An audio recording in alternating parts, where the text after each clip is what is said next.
What's up, everyone? Thanks for joining us again today. I'm Daddy Warbucks, and today we are playing another installment of Adventures League.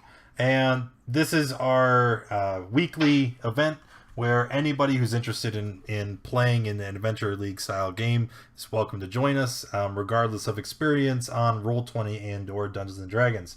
And with us today, we have a full party. Why don't we? Because there's so many people, and there's a lot of people who are new to the game today. If you could just briefly tell us your character name, and then just briefly describe your character, just a sentence or two, so that everybody else knows who you are. Who wants to go first? Let me. I'll go for. All right, go ahead. I'm Gura, and the name of my character is Gura. I am a warlock. All right. Yes. Okay. Yeah, Well, that's good enough for me, man. Who else? My name is Fibblestib Symphony, and I am a wacky and dirty little gnome wizard. Wacky and dirty. I like it. All right. Eeny, meeny, miny, duck. I am Duck Coalstrike, the kobold monk. Okay. I'm a Kavar, a gnome archer. Glad to be with you guys. All right. Glad to have you. Firebeard. Me Ugbar, me orc cleric. Heal you good, love when you smile. Nice. And who's left? Parrot. We got Snull and Spoop. Well, I'm Per, and I'm a ranger, and I stab things. Straight into the point. Ah. All right, and then I think Spoop might be okay. I'm here. I'm playing Marley, and I'm a cleric of the Grave Domain, and I might heal you. I may. Well, luckily we got Ugbar with them epic orc heals. I'm sure that'll work out fine. Okay. Okay, so for today, for those of you who haven't been here before, we are playing in the Tyranny of Dragons season.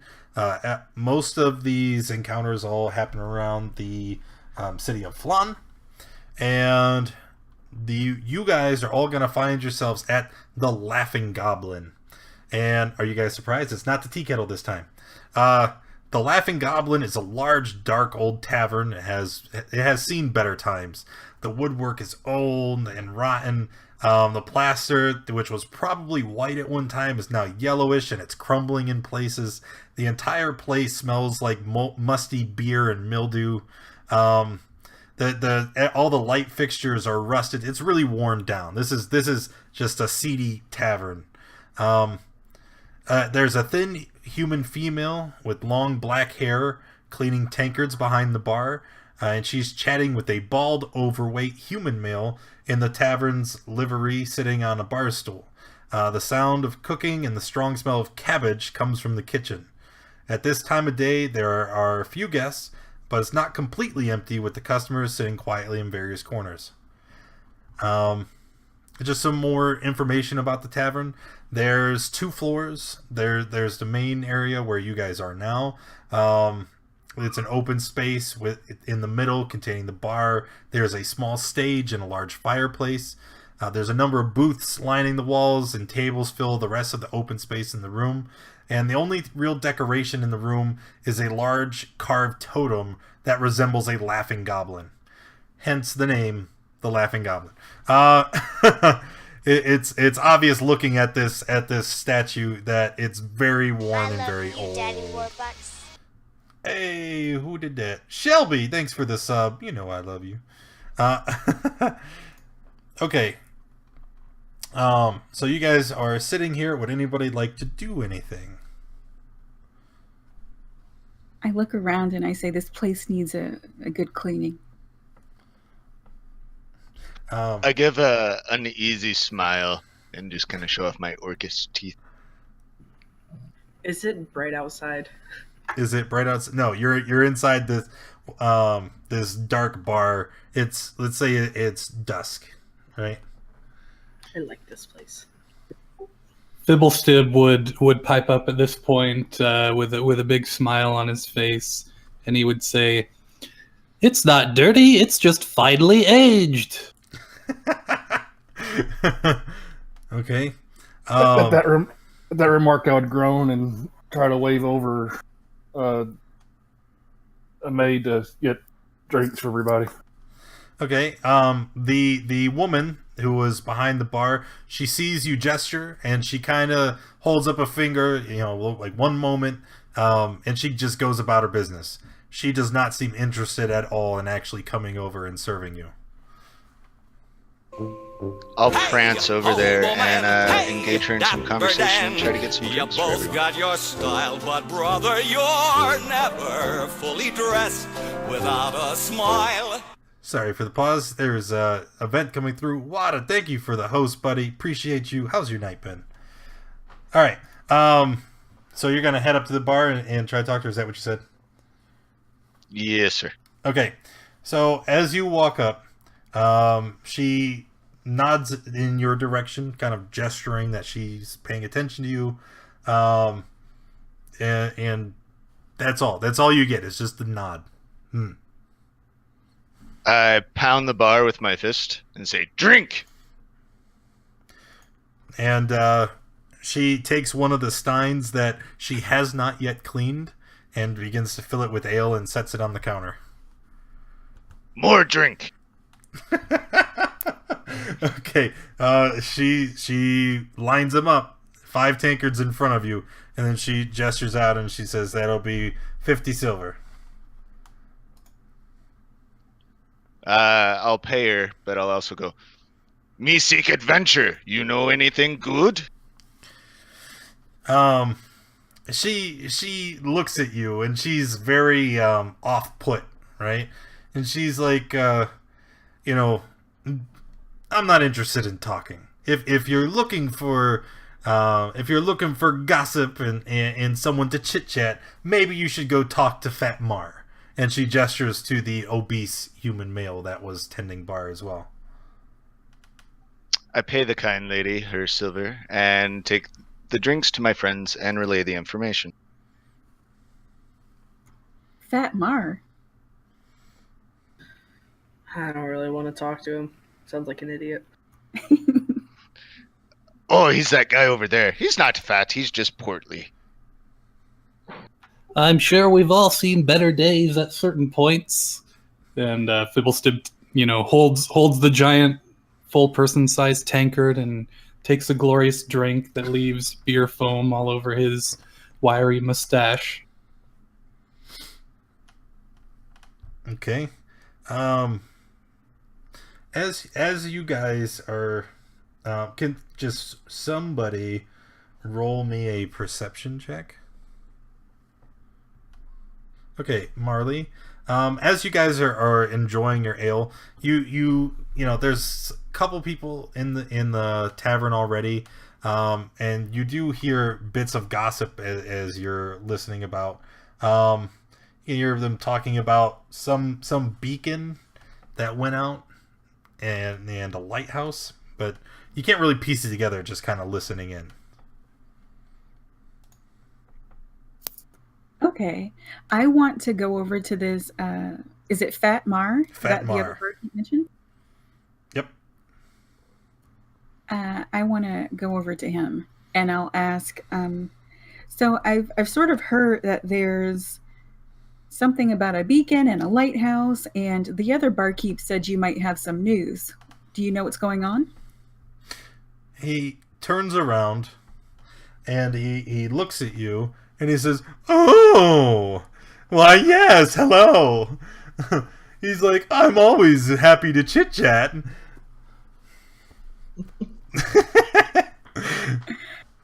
Marley's trying hard not to laugh at him. And she kind of snickers for a moment, and then she goes, "Well, thanks. I'm glad you're open to chit-chatting.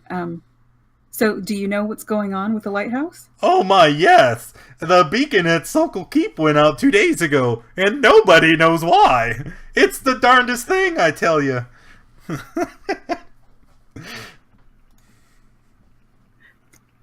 Nobody's been out that way? Well, you see, there's the Black Guard that they stay out there, but it's ran by the Sokol family, and they don't exactly get along with everybody. That's right, Guru. So- I only have so many voices. They recycle.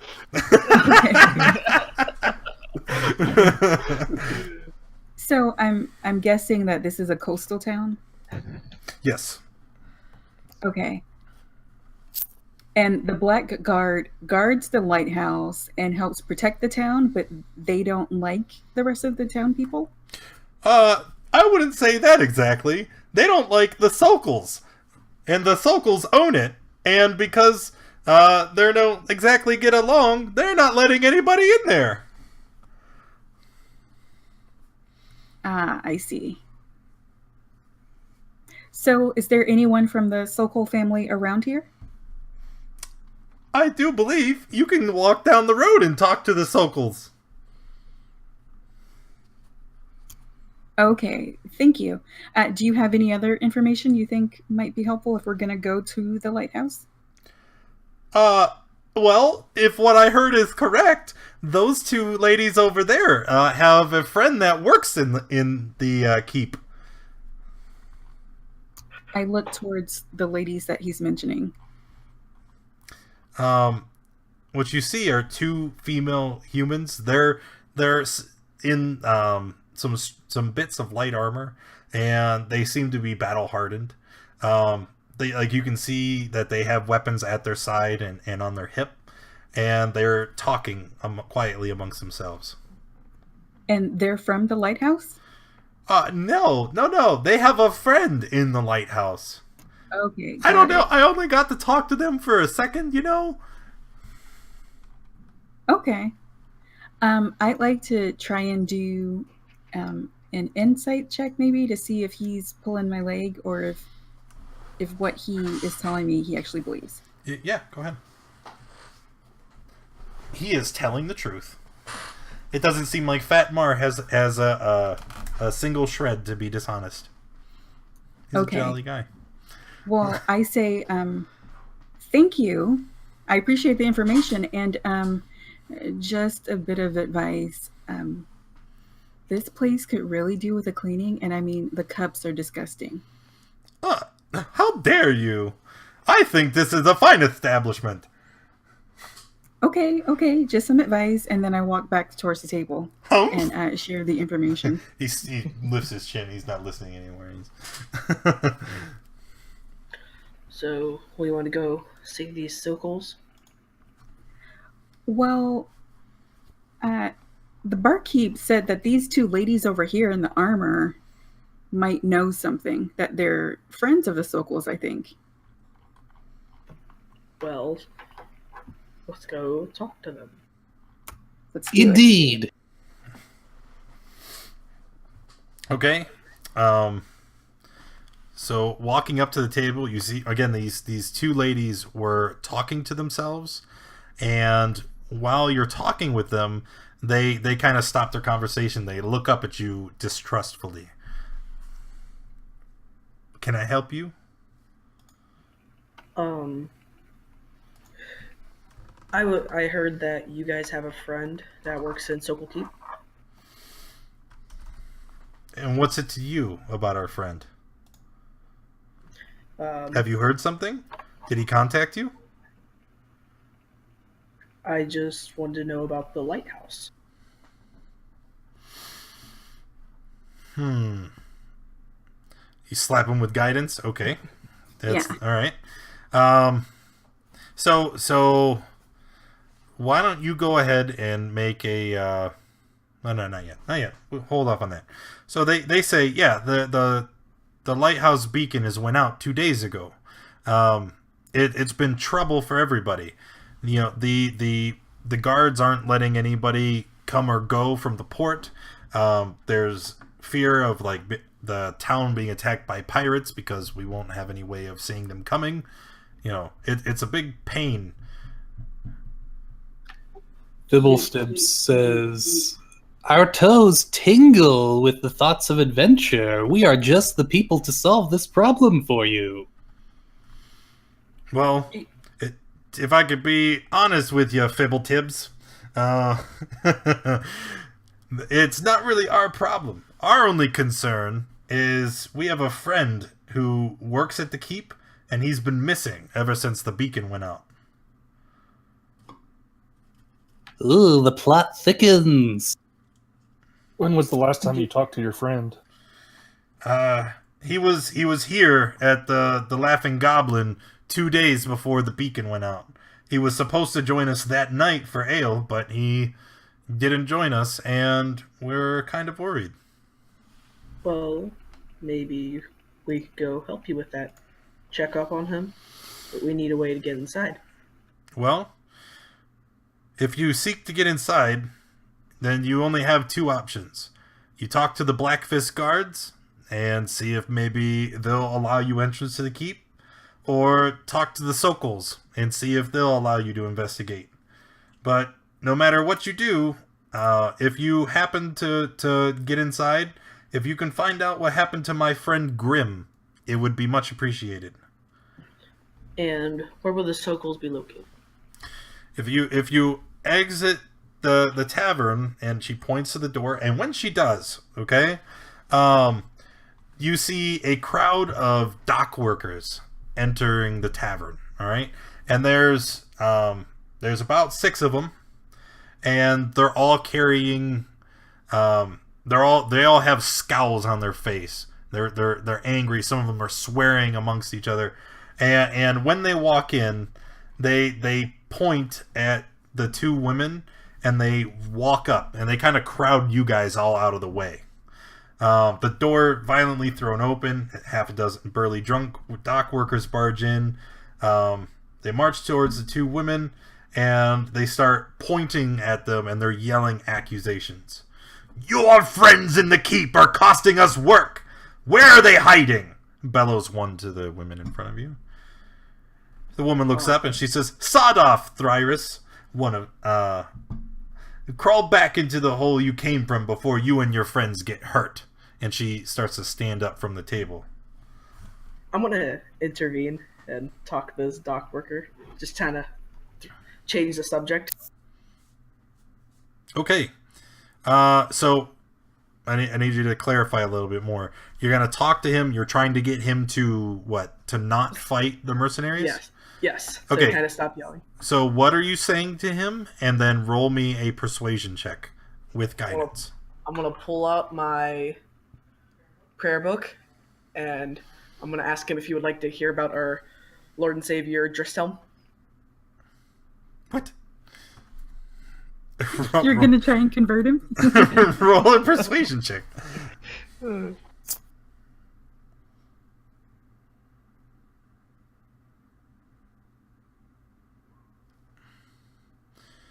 So 15. Okay. He hears what you say, and he's very confused for a second, and he's like, "Drist what? What are you even?" So whereas you aren't successful in trying to get him to convert to your kooky kobold religion, he is confused enough to where he's forgotten about antagonizing the 2 women. Anybody else like to do or say anything? I kind of facepalm a little bit at my friend and ask the dock workers that if they know of any of the guards that have any alcohol or gambling problems that we may be able to exploit in order to help get entrance into the keep to see what's going on. The dock workers, they look around and they're like, "No, we don't know nothing about that." I try to slip them like 2 gold in order to kind of loosen their tongues.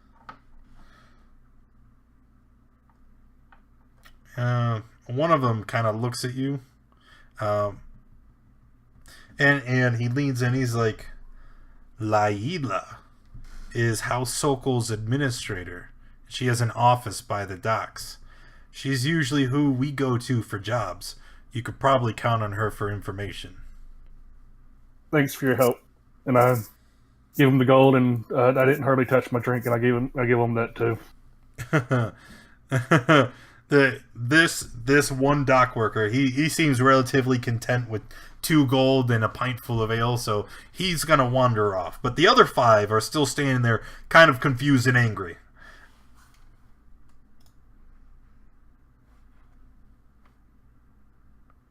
So, the dock workers, with their leader having wandered off, they're all gonna go. They're gonna exit the tavern, and they're gonna stand just outside, right? And the mercenaries are still they're standing there at their table, and they're looking out at the dock workers, and they're kind of, they're posturing a little bit, and they're like, yeah, get the hell out of here. But the 2 women are still here. So, what was that all about?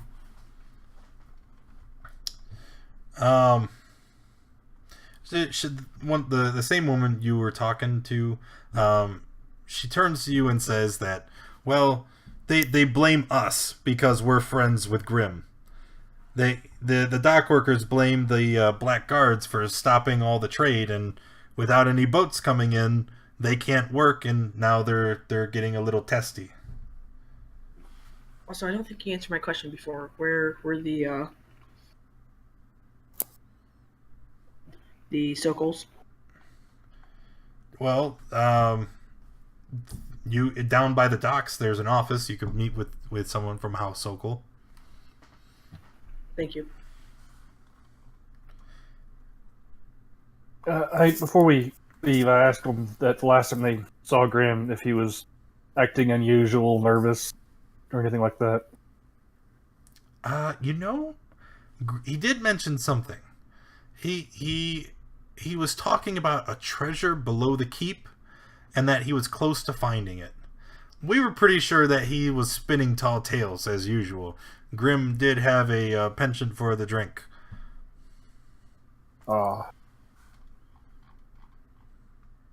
Well, I bow to the mercenaries and thank them, and tell my adventuring friends that whenever they're ready, I am. I'm ready. I'm fine. I'm ready to go. Okay. Quick question. Did we get the names of the ladies? No, you did not. All right. Fibblestib will go up. He'll stumble over to them and take off his crappy wizard hat and bow, and he would say, "My ladies, I forgot to get your names." They kind of look at each other, and the taller one, she's got a more reddish hair color. She holds out her hand. She says, "I am Korea," and the other one kind of gives you a little bow, and she says, "I am Aravel." I take their hands, and I feel like there's a moment where they notice I'm gonna try and kiss their hands, and they probably pull away a little bit. They let it go. They most certainly do. All right, and then I head out with the rest of the gang, I suppose. Okay, so just to clarify, where is the party heading? To the dock to see the lady that the dog worker told me about. Couldn't remember her name. Libya? Yes. What was the name of the person? Oh, yeah, we just... Yeah. What Libya?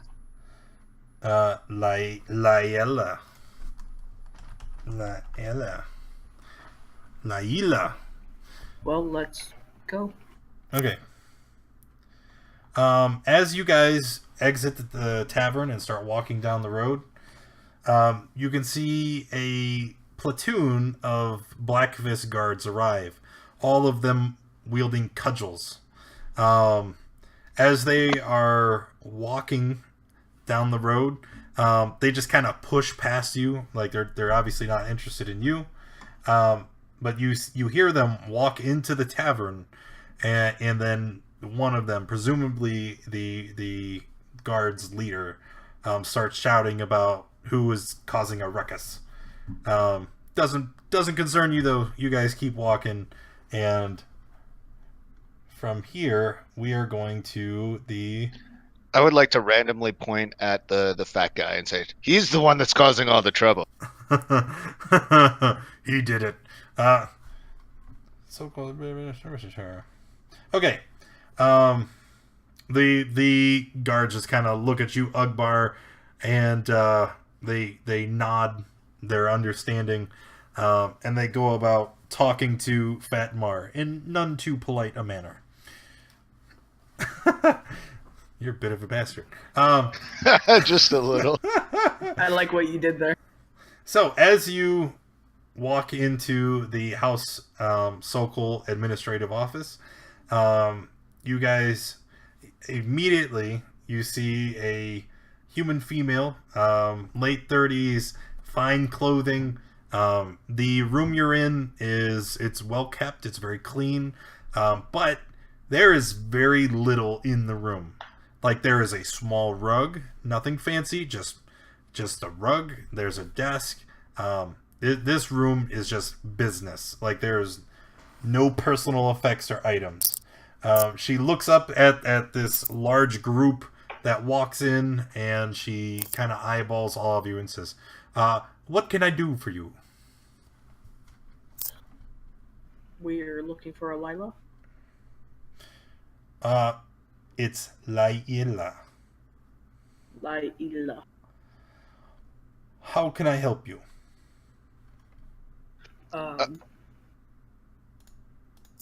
Akbar speaks up and he's like, you pretty. We need helps. Quite. We have some acquaintances of ours that are missing a close friend that works for your bosses, and we're trying to get admitted to their keep. Sokol keep. And what business do you have there? You said your friend is missing.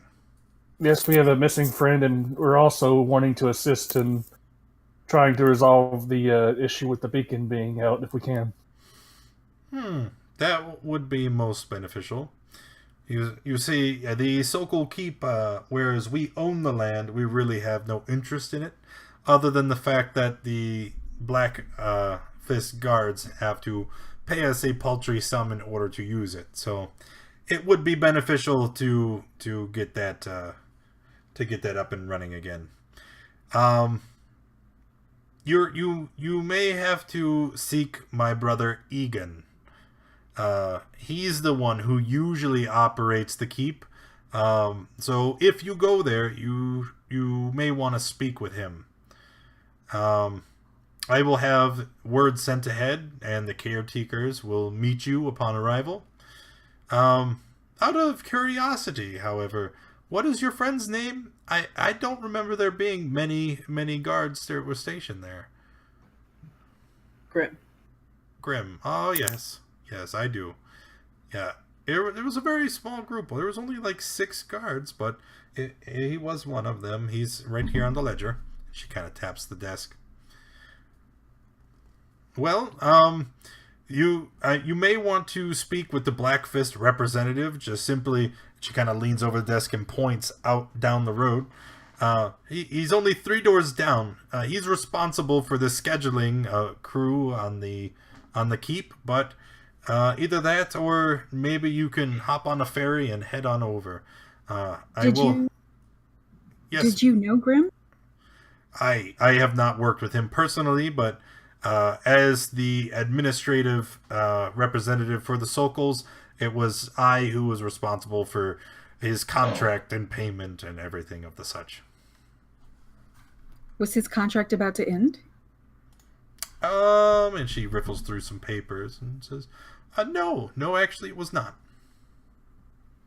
Okay, so he had extended work with you and he just disappeared. Oh, is he missing? I would not know. I don't see Grim or any of the Blackguards on a day-to-day. Okay. And you said we should speak with Egon? Yes, Egon, my brother, he is the one who is actually at the keep. He should be able to assist you further. Can I tell if she knows anything? I think I can't tell. You think she's... You can see that her face is all scrunched up, but you can't really tell what it is. And then you have an aha moment, and you recognize that face, and you realize she's probably got a fart. That's what that face is. Okay. All right. Anything else going on here? I just back away from her fart face. Can never be too careful. I'm going to be walking out the door and going to go to the man she mentioned. To the guard post? Yes. Okay. So you walk 3 doors down, and you know it's a port town, so it's pretty crowded, but it's easy enough to find the guard post, especially since above the door there's a big sign with a big giant black fist. And walking in, you see a very grim and brooding male dwarf in a black fist uniform, and he looks at the party and he says, what can I do for you? I want some black gloves like on sign outside. Big size.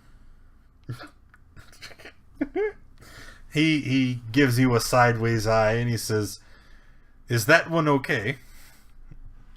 Just ignore him. Like, you really don't think we sell gloves, do you? That's what sign says. I read good. Everything can be had for the right price. You, what? All of you are daft, I swear. I apologize for my friend, and I tell him that we were getting ready to head over to the keep to investigate why the light was out to see if we can help. But we've heard that a friend of ours, Grim, was a guard there, and he's been missing for a while. We were wanting to check on him as well.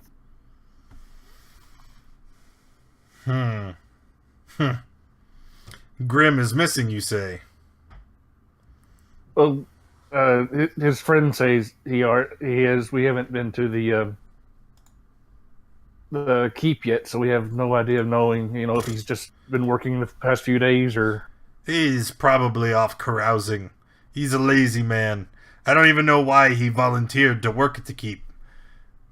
Usually, people working at the keep is considered a punishment. That's where we send all the shitheads who can't follow orders. But he volunteered, the stupid son of a bitch. And he kind of starts mumbling to himself.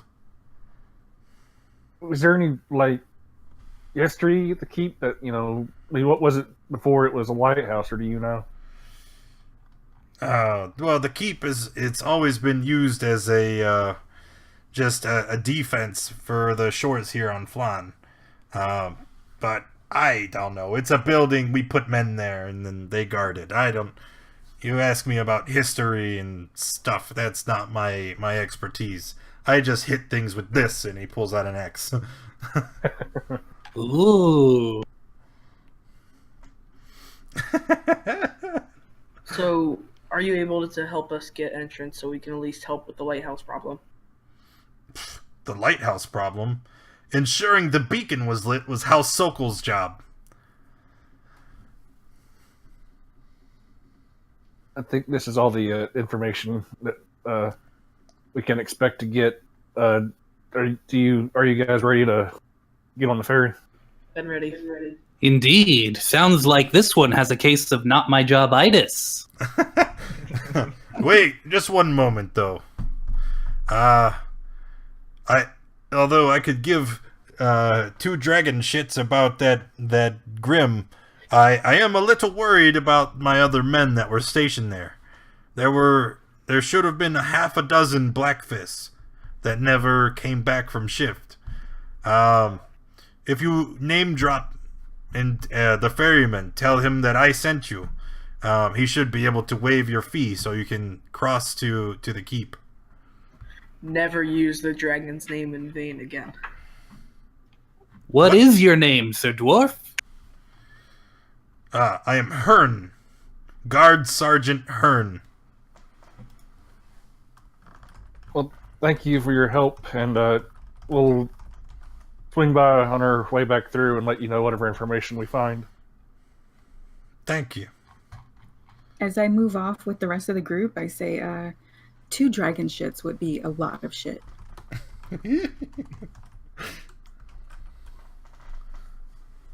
Harp.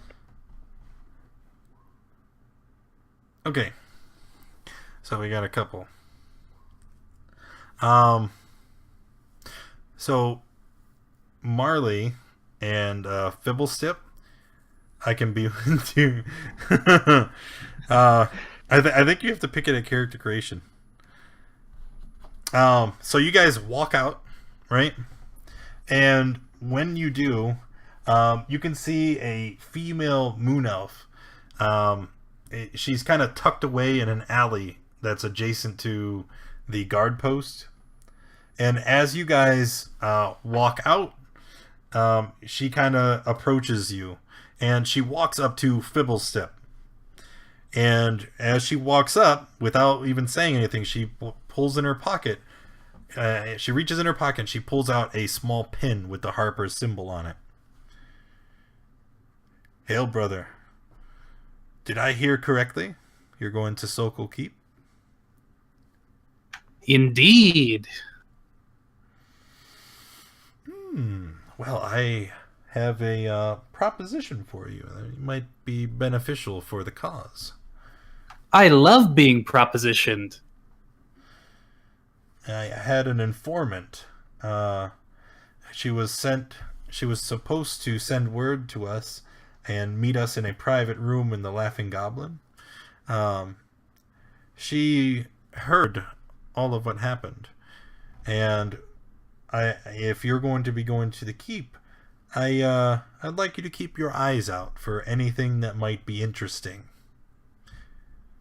Am I over there with them? Yes. You see her when she flashed the pin. You knew what it meant, and you kind of followed along. I ask, how did you get a pin? I don't have a Harper pin yet. Shush, child.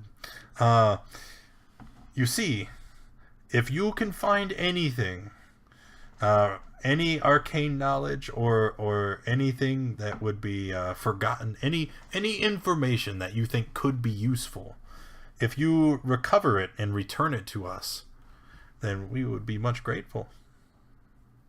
Any information? Useful information. I will be the judge of what is useful and what is not. You can meet me at the Laughing Goblin. Fare thee well. And she kind of slinks into the shadows and disappears. Fairly well. You can count on us. Okay. I turn to Fibble and I say, do you have a pin? Because I don't have a pin. No, I don't have a pin yet. I'm not sure when we get one, but ooh, they're so pretty, aren't they? We're not high level enough yet. I mean, in the Harpers, we're not high level ranking enough in the Harpers. Yes, this mysterious woman must be very, very high ranking. Hello. What's up, Dark Mage? How you doing? Someday. Okay. Oh, man, I'm getting off track. But Alex is a dragon, and Lane is a kobold who worships dragons. That would be fun if you two ever in the same game. Anyway, so approaching the ferry, you guys. I guess I should find where. Okay. You guys approach a large wooden ship, and you see the helmsman standing on the shore, kind of blocking the entrance. He's not a very large or imposing man. He's actually kind of elderly and hunched over. And as he sees you, he looks up and he says, What can I do for you? And he kind of points his finger at the group, and he's like shaking the whole time. Herm, the sergeant at arms, said that you could help us get over to the keep. Oh, did he? And I bet he said you'd do it for free, huh? Either waive the fee or bill him.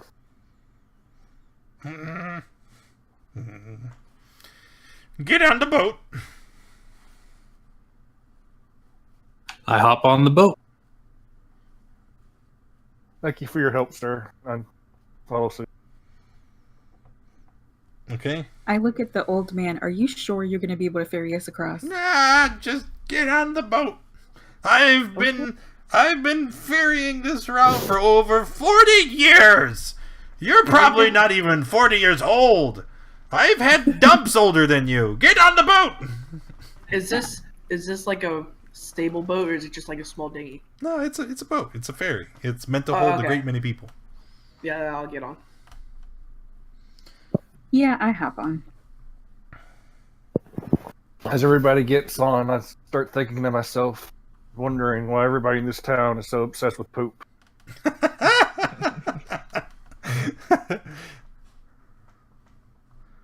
Okay. As you all climb on the boat, he kind of hobbles over, and it takes him a great deal of time to actually like get his leg up onto the boat and stand stable enough. It seems like an eternity. Everybody's becoming quite impatient, and when he finally gets onto the boat, he kind of reaches down and he picks up his long staff, and he looks around and he says, "Is everybody ready?" Ugh. That's his way of saying yes.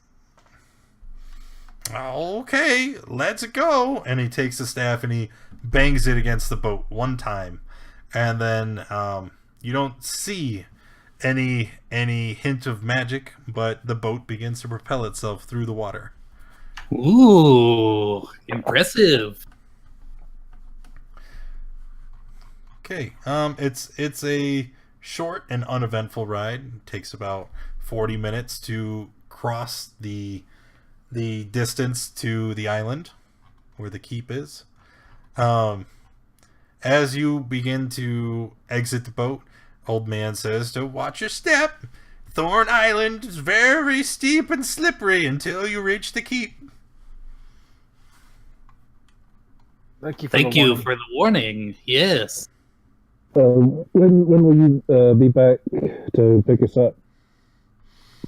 Oh, I'll know. And he kind of starts to drift away. He's weird. Two gold says we're swimming back. The distance that you just crossed, it seems quite impossible to swim. My little arms couldn't make it that far. Okay. Aww.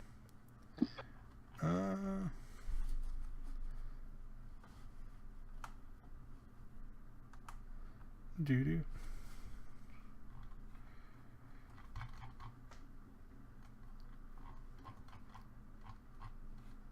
Sorry, I'm trying to find in my notes where I want you to be.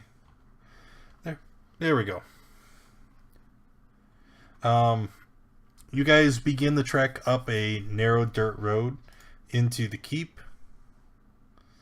And as you do, you can see that there's a large mansion that has replaced almost half of the original structure and nearly all of the wooden outbuildings.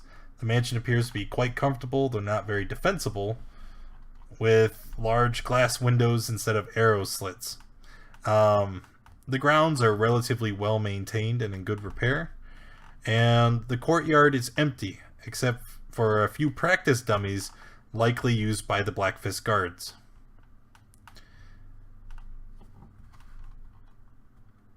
Are there any people around? No, there should be. Where's my notes? Oh, here it is. As you guys approach the building, You see some groundskeepers come out of the building and walk up to you. They walk up and say, "Well, how do you do?" Hi, we're looking for Egon. Oh dear.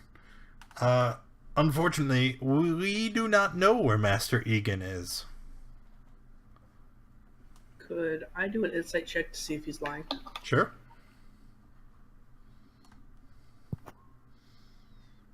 I can't quite tell. He's got a very flat affect. You don't know as in he's missing, or you don't know as in you just haven't seen him earlier today? We have not seen him in quite a few days. He's I don't know. We last saw him talking with that Grim fellow, and we have not seen him since. Where did you last see him? I cannot be sure. One of the servants pipes up and says, I last saw them speaking here in the courtyard. Okay. And do you know Grim? We generally don't talk to the soldiers, ma'am. Are any of the soldiers present? No. It's just the servants here. No, I'm asking them. Have they seen any of the soldiers recently? No, we've not seen anybody. It's been just us. And then you see a servant in the back speak up. He's like, "That's because the frickin' ghost killed them." Ghost? What ghost? What do you mean? The ghost. There's a ghost that haunts these grounds. Aye, it's been a bad omen ever since I started working here. And now everybody's gone. Gone, I tell you. And the other servants, "Shut up! There's no ghost. You crazy old man." Has he eaten? Has who eaten? That guy who's saying that there's a ghost. You ask him if he's eaten recently. He says, yes, I've eaten. I'm not mad. There is a ghost. How do you know there's a ghost? It's just strange things that happen. Stuff moves all on its own. You put something down, you come back later, and it's gone. It's moved.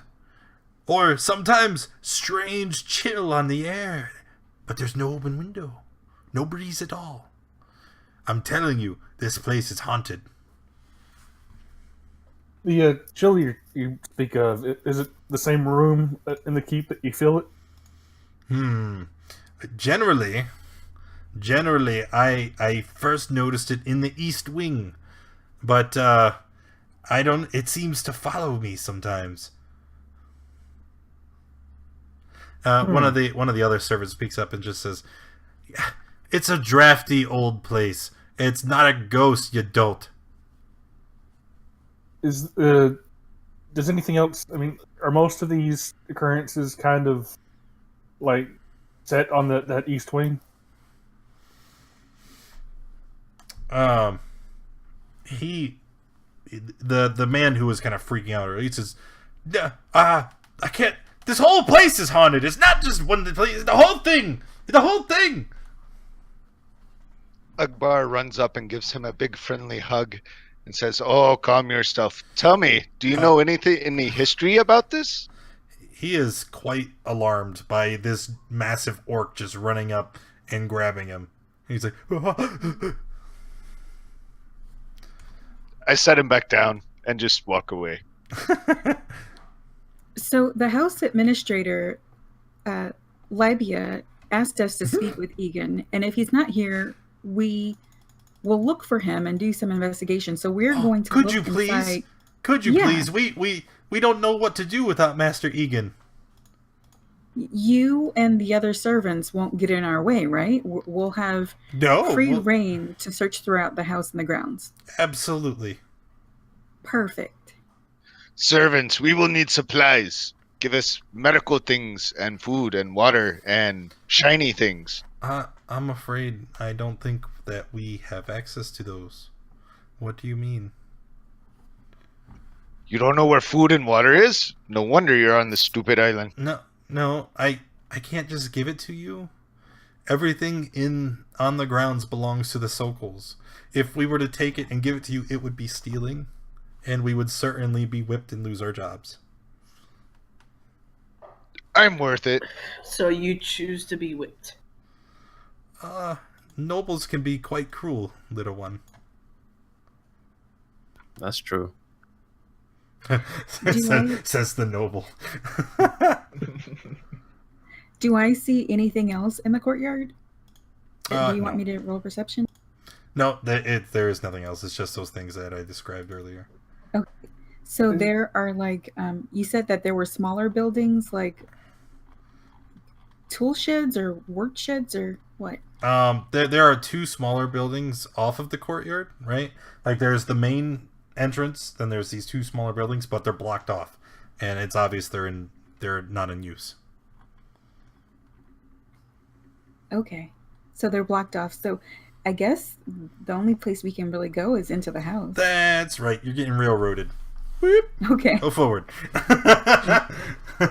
Before we leave, I asked the servants if there's any like caves or anything like that on this island, or if it's just the keep.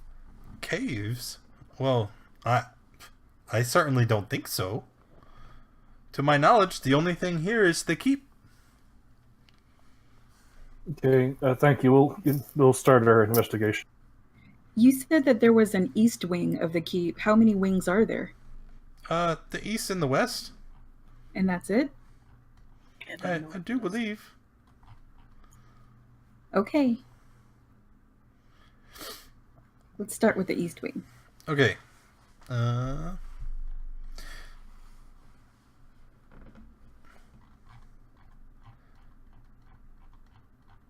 The servant guy said that most of the ghosty things were happening in the east wing, right? Yeah. That's where he said he felt the drafts and stuff. Right, cool. I was just wanting to go there to see if I can. Is anybody good at like finding like hidden doors or stuff like that?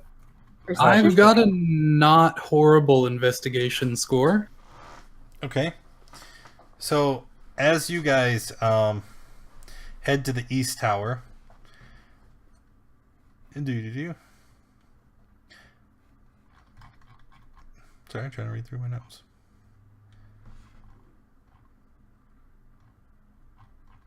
It doesn't actually give me like... Okay. Walking through the east tower, you can see that much of the east tower is filled by a vast library. And much of the books here they appear to be run down, positively ancient. Not dirty, just very, very old and fragile. Regardless of that, you can see that there is a staircase that goes up, and from your vantage point, you can't see anything above. Is there anything about the books that would catch my eye? They are very colorful. Would you like Is there to? a desk? Would you like to approach the books? Sure, I'll move closer. Okay. Can I scan around? Yeah, approaching the books, there is a large variety of topics. There's things just very mundane, caring for, plants and how to like woodwork, a lot of like learning type things. But then there's also things more like religious and history novels. And there's another one it talks about the history of Thorn Island. Is that where we are now? Yes, it is. Okay. I want to pick that one up. Okay.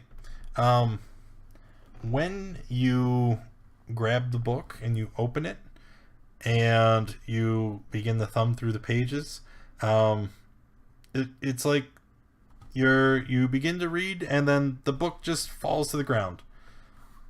Like there's a quick jolt and then boop, drop the book. Why did you drop your book? Careful! I don't know what happened. I tried to pick it up again. Okay.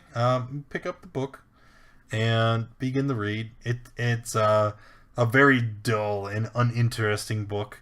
It talks about how the Sokol Keep used to be a formidable fortress for a merchant house.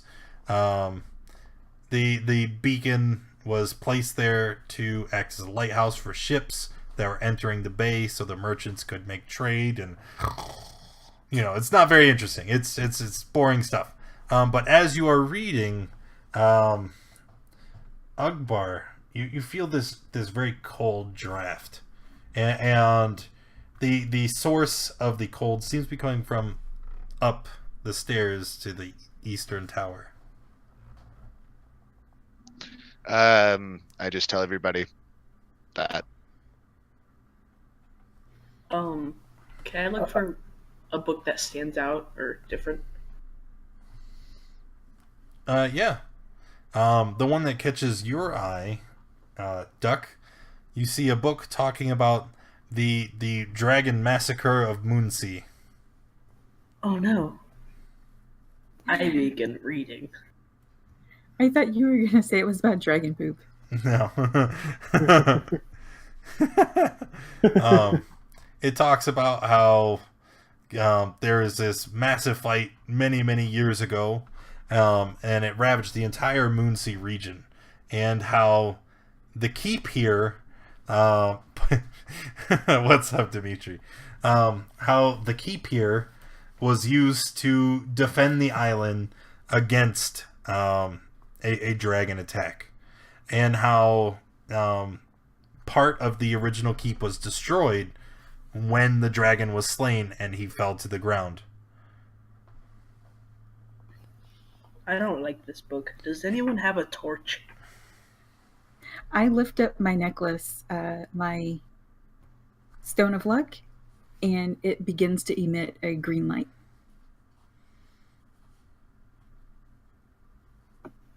Okay. I look around. When he mentions a torch, it gives me an idea. Are there any candlesticks, candelabras, or something like that around the library? Sure. I pick it up and go over to where Ugbar said he was filling the draft and see if the candle is flickering. No. It is not flicker at all. There is actually no breeze or physical wind. But as you approach the stairs, your candle goes out. And so you said earlier, I learned from the book that this used to be a fortress, but it's been really remodeled into a mansion? Yes. And based on what Duck assumedly shared with the party about how part of the fortress was destroyed from a dragon attack, the mansion part was built on after that destruction. Let's keep searching. We might find some hidden passages. I'm gonna chuck this dragon book across the room. I want to grab any books that have to do with Paylor or making black gloves. What a combination. You don't find anything on either of those topics, I'm sorry.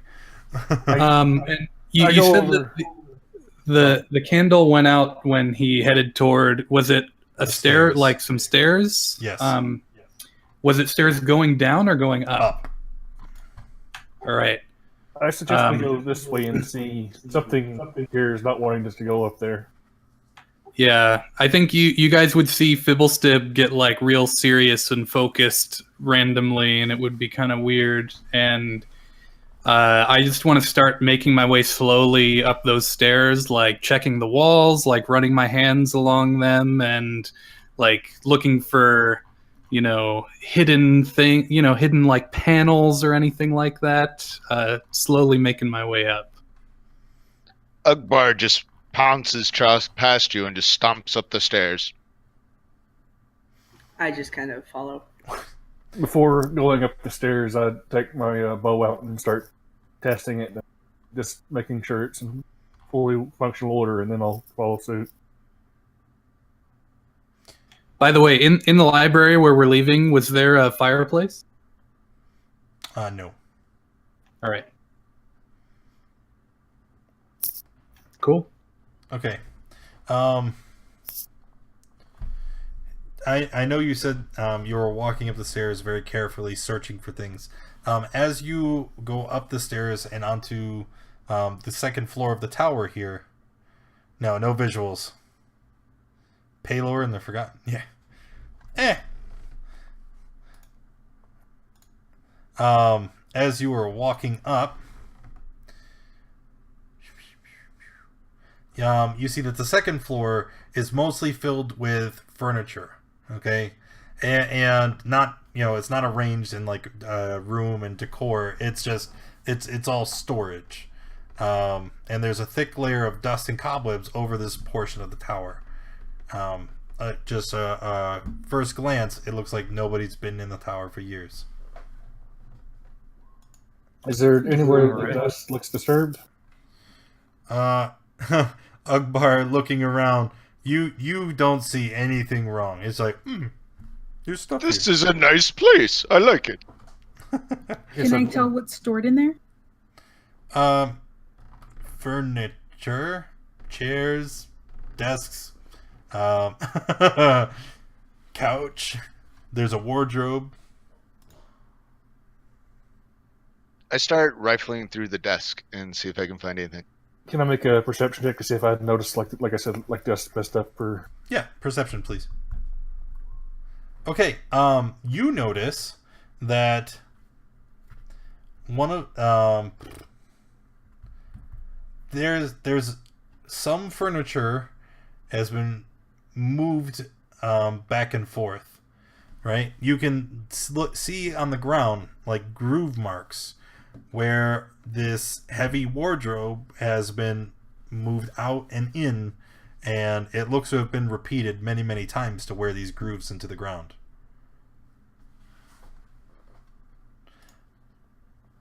I draw everybody's attention to it. Oh, a secret passageway for sure. Can we move the wardrobe? As the party moves closer to examine the wardrobe, you see you don't see a chair that is behind you in the room just falls over randomly. It lands on the ground with a huge bang, and it startles nearly everybody in the group because you were focused on the wardrobe and the grooves in the ground.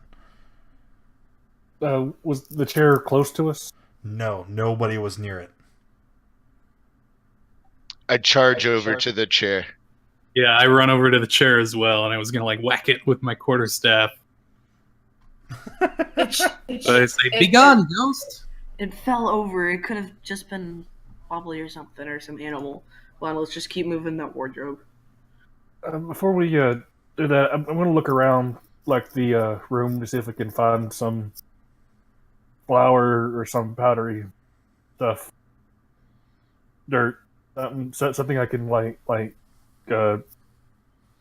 throw that can make a cloud in case that happens again. Looking around the room, there's nothing in here. There's nothing stored in any of the desks or cabinets. The room is very dusty, but I think it would be quite difficult to kind of gather all the dust to do what you're. If I see him trying to figure this out, I have from my scholar's kit, I have a little bag of sand that I would hand up to him. If I can do that. No, you actually can't. Can't trade mundane items in Adventures League. All right, never mind. I'd like to open the wardrobe, specifically looking for a lion or a witch. You find neither. Sorry. Wow. Damn you, C.S. Lewis. Damn you. If we're not allowed to trade, I tell him my idea to see if he hears something like that to throw the dust at it. Okay. So I look very serious, like I've been given a special mission. So you're gonna throw the dust in the direction of the chair? Well, if anything else moves in a ghosty way, I'm gonna throw sand at it. Okay. So with all that being set aside, what is the party going to do now? Just try to move the wardrobe. Okay, I was just about to ask that. Okay. Yeah, I'm gonna try to move the wardrobe. moving the wardrobe aside, you find a boarded over door with a few loose planks at the bottom. I am going to punch through the planks. Okay, that's not necessary. Like, you can squeeze through. Like, there's loose planks. You can just put them off. But all right, punch away, little kobold. Monk solves problems by punching. What a surprise. Right? Well, does it look like there would be enough room for all of us to go through one at a time, or do we need like a bigger hole? Yeah, to one at a time. Yeah. I would probably slip in first since I'm the smallest and probably easiest to get in there. I don't think you are. I think I am. Maybe. Are we gonna have a small off? Yes. Is that... Well, I am a bit pudgy, so but hey, if you really want to push me out of the way and shoulder your way past, it I won't should stop be you. either me or the monk, in case there is something that we'll need to fight right on the other side, so we can get time for everybody to get through. Oh, there would never be that, right? Yeah. Come on. Let him go first. Okay. So Fibblestib is going to go first. He squeezes through the opening. No. I let the monk go first. Right? Okay. Well, Okay, I'm going. Duck said he wanted you to go first. No, not him. Sure, I mentioned danger. Nobody wants to go through. Big, Yeah, I think strong it was, adventurers. No. Fine, I'll go. I'm going. I'm walking through. I'm not waiting for this. Okay, so Duck squeezes through the opening, and you find yourself in a very small room. Okay? It's only maybe 10 feet by 10 feet. So it's obviously not large enough for your entire party to fit. In this room is a very well-maintained shrine. There's a beautiful gray statue of a one-handed blind god that stands at the end of the room. And there's a small stone altar with an old-looking brass scale at its feet. There are two dusty cabinets on both sides of the altar, and they're filled with books and scrolls. And looking at the titles, they seem to be about law, history, and philosophy. I'm gonna say this. I'm okay.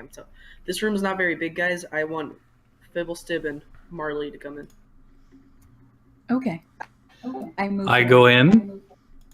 Can I tell like what god this is? Like what this shrine? What's going on up in here? Yeah. Can you make a religion check? I will. Okay. You recognize that this is a statue of Tyr.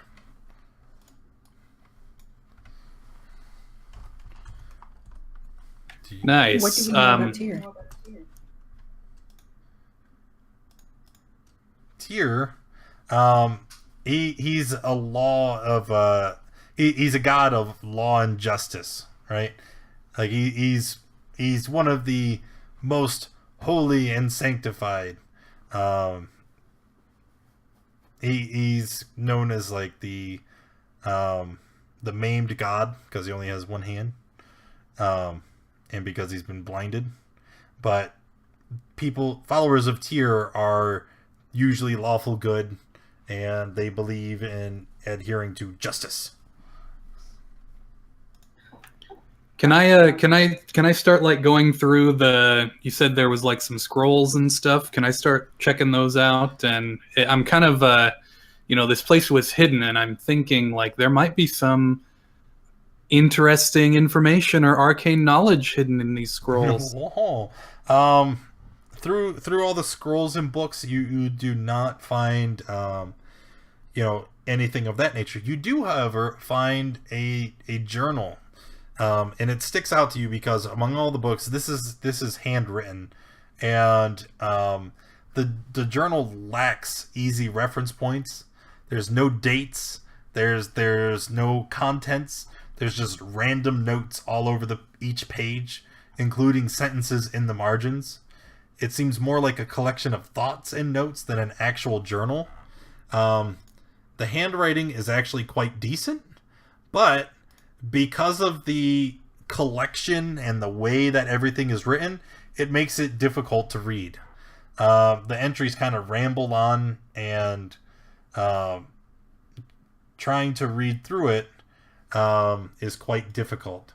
Okay, but this is just an idea of what you're looking at. And as you fumble through the journal, you do see this one part that's been circled, and it looks like a list. Something significant about page 78.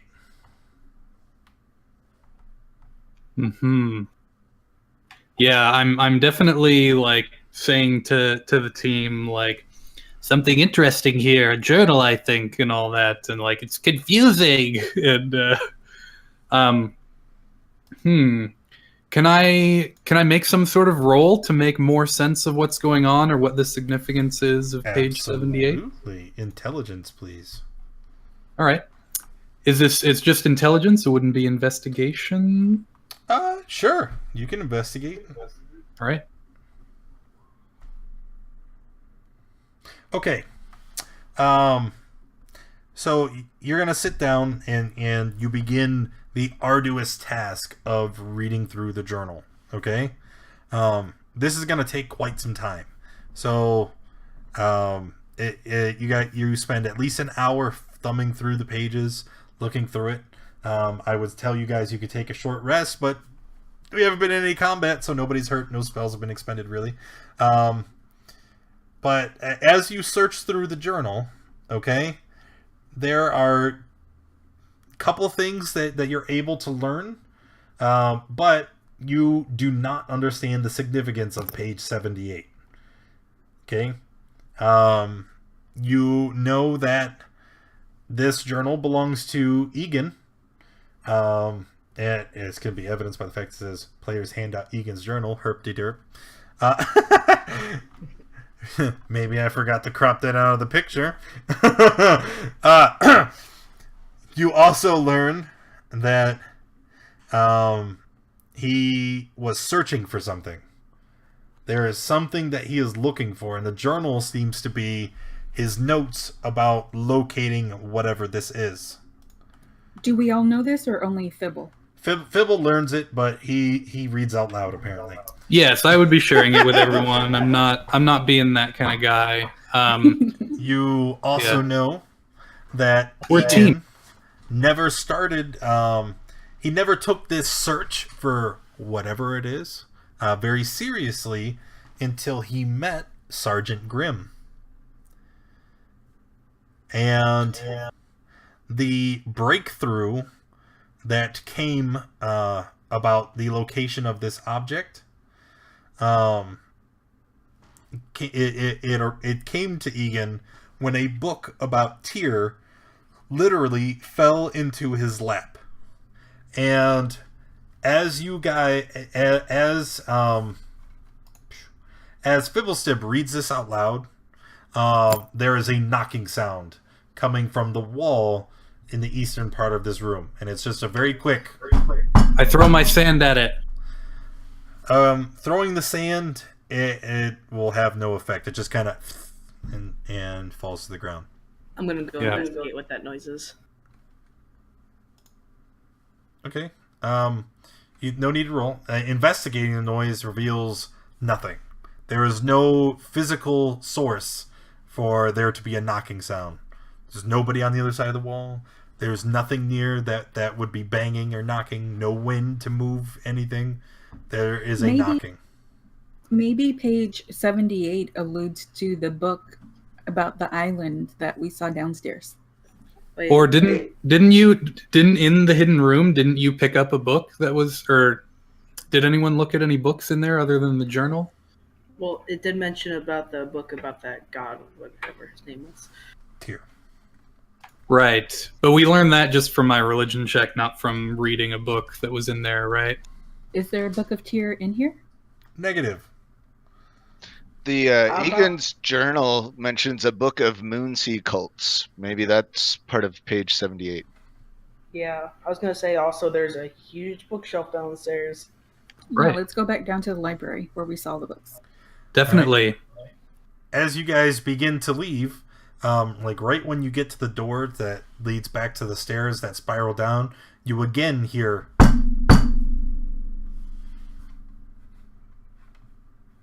I want to knock back on the wall.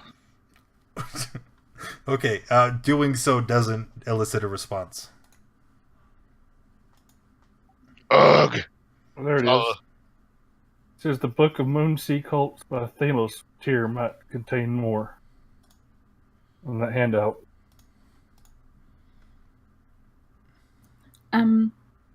I start to kind of think that maybe there really is a ghost, and I say a quick prayer, and then I say, move toward the light. Who are you praying to? My God. You get one more response. You're praying to the wrong person. You need to pray to Dristhelm. You need Jesus. That's funny. I've never even heard of that god. Yeah, this is a strange. Cough. All I think I right. heard a fourth wall falling. No, my immersion. All right.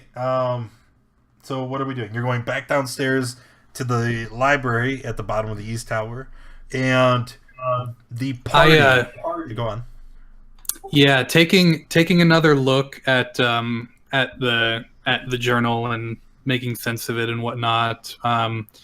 Next to where page 78 is circled, there's a note about a how to hunt book. So I want to look for. I think you may have mentioned it before when you were talking about the various books in the library, but I want to find a the hunting guide book. Okay. You do find the book. It's like how to hunt squirrels and other small rodents. And flipping to page 78, you find it is just an entry about different snares and traps and other techniques for hunting squirrels. This doesn't seem very useful information. Wait, pay attention to position in what? What do you think that word that's kind of blocked out is? Prayer? I think because on the second line it's ing, so I think it might be praying. Maybe. I want to pick up the book I had before about the island and quickly flip to page 78 and see if there's anything there. Trying to do so is unsuccessful. That book doesn't even have 78 pages. Oh, okay. Did The notes say it's under the West Tower, right? So maybe we should take our looking over to the Western Wing. Yeah, we are in the east. Okay. Okay. Moving over. But before we go off, I try to find the book of Moonsea Cult, see if that's in there anyway. That book is not located on any of the bookshelves. Before we head off, was there another level or floor upstairs, or was it just the one upstairs room? No, there. Okay. So the room the building that you guys are in, the main part of the Sokol Keep, there is the large center area of the mansion, okay? And then there is the Eastern Tower and the Western Tower. There is the floor you guys are on, and then there is a second floor in both towers and in the main room. So like where you guys are standing, you can see like, it's almost like you would see in the movies. There's a double staircase in the front of the room. They meet to a landing in the center, and then they go up a single set of staircase to like a balcony that is the second floor of this main building. And then from where you're sitting, you could see like there's maybe 2 or 3 doors up there. Where we were upstairs, was there another room? No, in the Okay. tower, there's just downstairs, upstairs. Okay. I know, if only I had a map, but I wasn't prepared to do. Ugg thinks pounding on wall may be missing person. As you guys contemplate this, you again hear the knocking, but this time it's far away, and it's coming from the second level of the main foyer. Go towards the light. Let's go check it out. Yeah. Well, do we want to do that, or do we want to head to the western tower to see if we can find I want to follow this knocking. the knocking? Okay.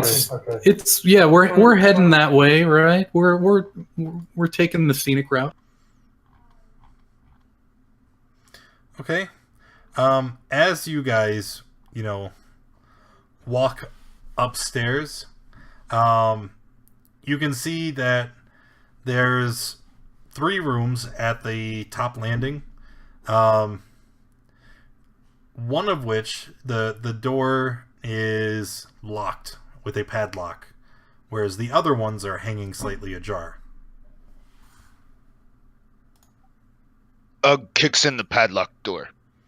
Make a strength check. I wonder if I'm any good at this. That's Sorry, a save. that was a save. Doesn't My bad. matter. It's still the same. I mean, you could re-roll it since you hit the wrong button, but Did you got even worse. Okay, so you run up and you kick the door, and boom, the door doesn't move, and now your foot is quite sore. Could I like? Ugh. Can you yes? I was gonna say is it a wooden door? It is a wooden door. Can I see if I could punch through it, so I could unlock it from the other? Oh no, it's a padlock. Never mind. Can I punch the padlock? If you want to. Should I try to break it? Karate chop the padlock right off. This is gonna be fun. No, unfortunately, you punch the padlock and it doesn't. It does not move the door. Dang it! That would have been hilarious though. Big 7 foot tall orc kick doesn't move. 3 foot tall. I take a look around. Punch. Is there a key lying out in the open on a nearby pedestal or something? There's not. Okay. Are there any other doors? There are 2 other doors. Let's try those. Yep. Let's open door number 1. Okay. This room is completely empty, except for the only thing of note is a window on the far side of the room.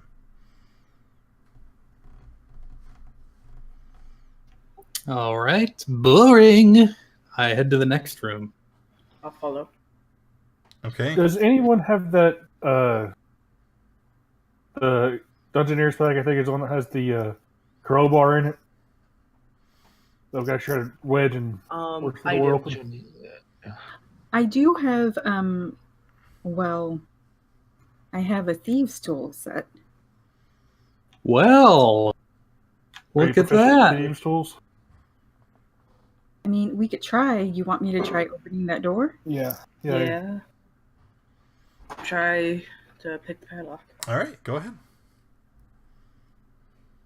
When I click it, it does nothing.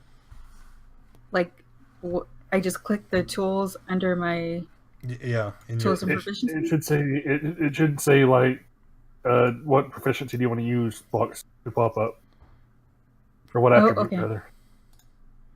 Oh, okay. What do you want me to use? Dex. Okay. You have to be very, very nimble, very careful. Bam! Ooh, nice. All right. So after just a second of trying, the lock falls to the ground helplessly, and the door is open in front of you. Ooh, I'm gonna walk it. Okay. A quick glance shows that this is a 3-room suite comprised of a bedroom, a sitting area, and a small office. It is in good repair and looks to have been cleaned recently. The walls and floors are richly decorated with carpets, paintings, tapestries, and they all depict various heroic scenes. Despite being clean and free of dust and dirt, the room is very untidy, but otherwise appears well tended to. The bed is freshly made, and a few piles of laundered clothes lay on the bench at its foot. Is there a desk in this room? There is. There's a small office. I would assume there's a desk. I'm gonna search it. Okay. Moving into the office, you see a desk, and the papers on the desk have sketches, random notes that are in the very same vein as what's in the journal. And some rather poor attempts at poetry. Something about a man from Nantucket. I don't know. The sketches depict mostly the keep and its people. The desk has 3 drawers, each secured with another padlock. Hey, Marley, could you come over here and try to pick this padlock? Yeah, sure. How many are there again? 3. Okay. Okay. All right. So you are able to pick 2 of the locks, the first and the third drawer, and you open them up and you start looking through, and the drawers are filled with junk. Quills depleted of ink, empty bottles, a couple papers with more sketches and poems. The only thing that catches your eye is a drawing of what appears to be a shrine of some kind. Is it the same shrine that we saw in the secret room? It is slightly different, but it looks very similar. You recognize it as Tyr, but it's a different picture, a different painting. Sketch.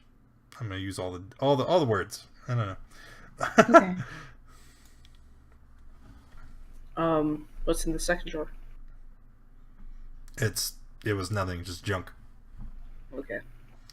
Also in the office, there's a bookcase, and in the main living area, there is a sofa. Did you say there was a journal on the desk? No, there was no journal on the desk. Okay. Anybody think there might be useful books that alludes to page 78? Somebody try to force that other thing open to see if we can either find that or the symbol that this thing's talking about. Try to use that crowbar and force the... And who's using the crowbar? Pretty sure I have one.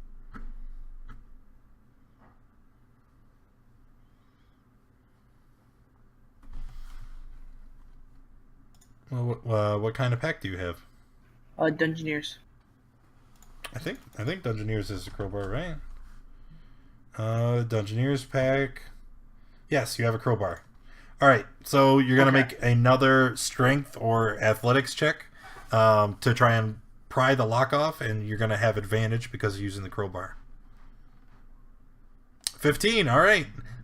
Little kobold puts his weight into it, and the lock pops off, or more accurately, the lock and the handle break off, and the door on the drawer is now open. I feel strong. Yay. Oh. Okay, in this drawer is nothing. It's just more junk. Why would someone lock up all this junk? One person's trash is another's treasure. This is still trash. Okay, Maybe he doesn't want right. anybody to know about this guy's relationship with this man from Nantucket. Seems obsessed with him. Did you guys...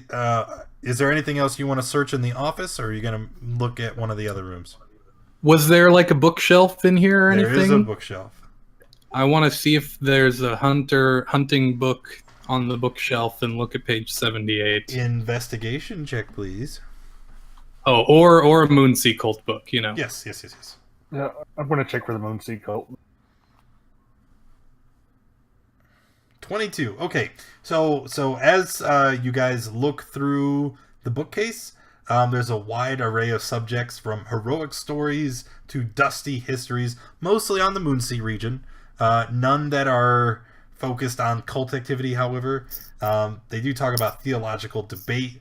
There's some very dry lectures on law, poetry, books on long dead languages. However, as you are looking through all the books, you do find something of note. There is a small leather satchel tucked in the back of the bookshelf behind some of the books. And when you pull the satchel out and look inside, you find the satchel is containing 5 platinum pieces and an old tarnished silver holy symbol of Tyr. Does it have like weird tentacles or anything like that on it? Nope. Nice. Okay. You don't have to mark that down. That'll be in the party loop at the end of the session. All right. Assuming you guys are taking the stuff, right? Definitely. Yeah. Oh, you took the stuff. Okay, as you do, you hear that knocking sound return. Except this time it is much louder, right? It seems you pissed something off. Which wall is it coming from? All the walls. It is all around you. I think it's the ghost of Egon. I clutch my holy symbol and I say, go towards the light. You don't need these coins. I'm getting slightly agitated with that pounding noise, so I'm just going to turn to the nearest wall and punch it a few times. Okay. It's a wall. It doesn't move. It's mockery. It punches you back. The wall is a mimic. So I heard some dissension. Are we taking the coins? Yes, I am taking the coins and the satchel, the silver holy symbol, all of it. Where the hell are my pens? No, there we go. Okay. All right. So we have thoroughly searched the office area of Egon's quarters. There's still the main living area and what else was it? And the sitting area, right? Okay, let's go to the living area first. Okay. And as you You want me to take the lead on looking around, you guys? Yeah, and I slap him with guidance. Okay. All right. If we're collaborating, like searching together, would that give me advantage?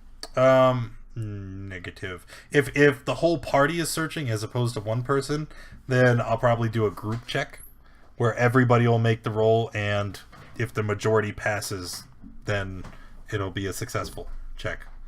Or alternatively, if there's multiple people checking, you can choose one person to make the roll, and then if everybody else is helping him, then you would have advantage. I guess that's what you asked me, right? Right. I ramble. Okay. So yes, yeah, they're helping you. That would be the easiest way to do it, and the fastest. Cool. So you walk into the living area, and a couple things of note. There's a sofa on one end, and the sofa, just like in the office, it's covered with literature, various drawings, books, whatever. And there's also carpets and paintings all throughout the room that appear to be very fine, very, very rich material. So what would you like to do? Well, anywhere that I see books in this whole place, I'm definitely going to check them all to see if they're the ones I'm looking for, and then also just, going through, like turning stuff over, looking underneath lamps, Okay.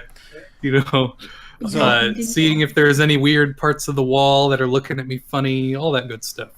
All right. Well, you said that you see books, so you're going to approach the sofa, and sitting there on top of the sofa is a very ancient-looking book titled Moonsea Cults by Thalios of Tyr. Now, it is written You pick it up and begin to thumb through it, and it's written completely in Thoras, an ancient derivative of Common. So even though you have the book and you are trying to thumb through it, you can't actually read it. Yeah, I communicate all that, found the book, but can't really tell what it says. What is on the 78th or whatever page of the book? Oh, what is on page 78 of the book? Like, is it, is it like, da-na-na-na? Yeah, I'm trying to find,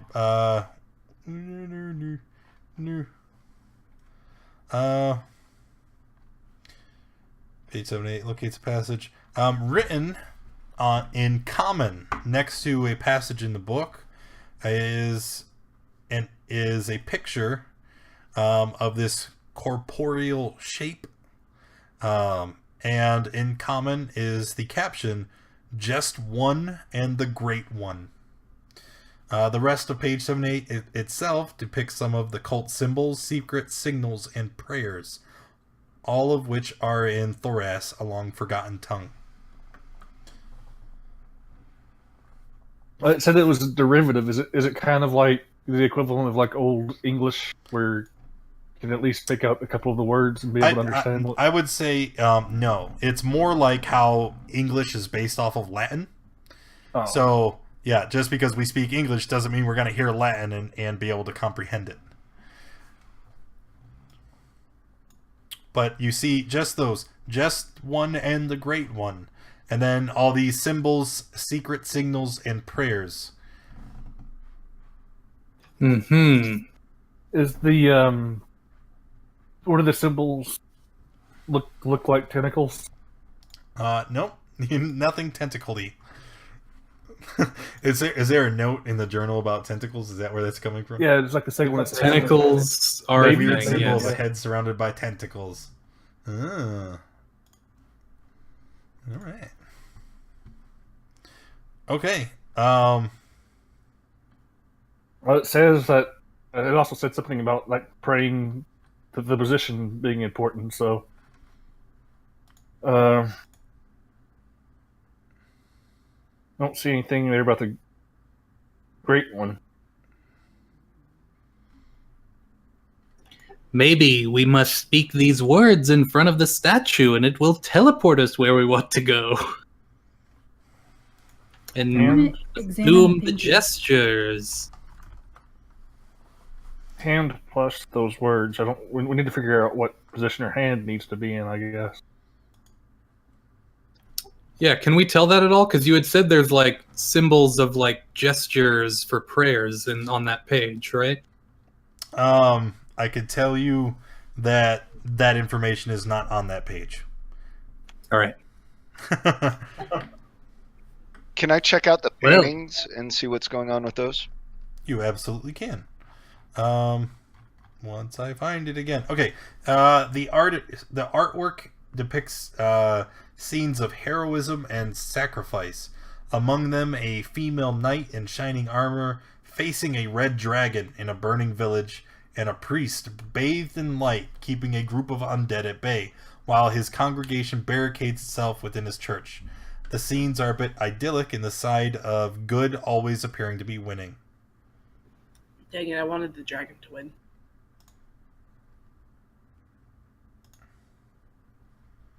Do any of the eyes of the people follow me when I move around the room? They do not. These are cheap paintings. I guess the only thing left is the sitting room.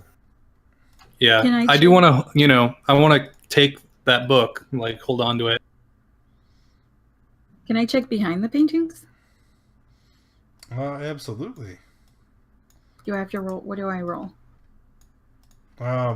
You don't have to roll anything. There's nothing behind the paintings. Keppa. Okay. Was there a third room? There's the bedroom.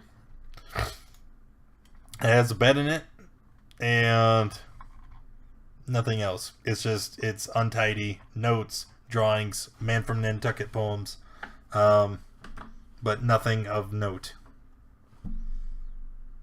I run and jump on the bed. It shatters under your weight, Fetty.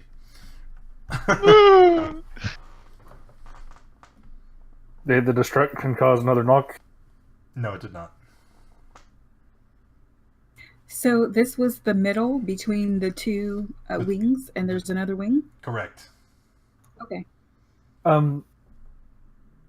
Before we leave here, I'm going to try to act like I'm taking one of the paintings to see if that causes another loud knock. It absolutely does. When you begin to take the painting off the wall, you hear not just a single knock, but a series of them coming from all around you. The walls, the painting back in up there. front and back, the ceiling. Yeah, and as soon as the painting is rehung on its nail, the knocking stops all abruptly. I'm tempted to burn one of these paintings. Do you know the way? Yes, they do. Except they don't, because there's no talking. Okay, to the West Tower? Yes. Yes, to the West Tower.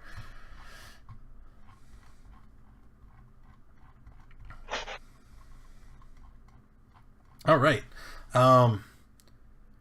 Something is getting angry at you. Yes, it is. The West Tower is wholly empty, save for dust and cobwebs. It is located on one of the higher points of the island. When you enter the tower, you immediately smell wet, freshly turned earth. There's the digging it was talking about. Mm-hmm. Okay. As you navigate through the tower, you find that somebody has broken open the floor and dug down to the stone. The earth and tile are stacked neatly along the walls, and there are digging tools scattered about the room, and there is also a severed rope tied to a ring in the wall that leads to a stone slab in the ground. There are 3 other 50-foot coils of rope that lay on the floor beside the slab. The slab is approximately 10 feet on a side. It's bordered in worn glyphs, and it has an indentation in the shape of a human hand approximately 6 inches away from the leading edge of the slab. The slab radiates strong conjuration and abjuration magic. You can feel it in the room as soon as you approach it. It makes your hair on your arms stand on end.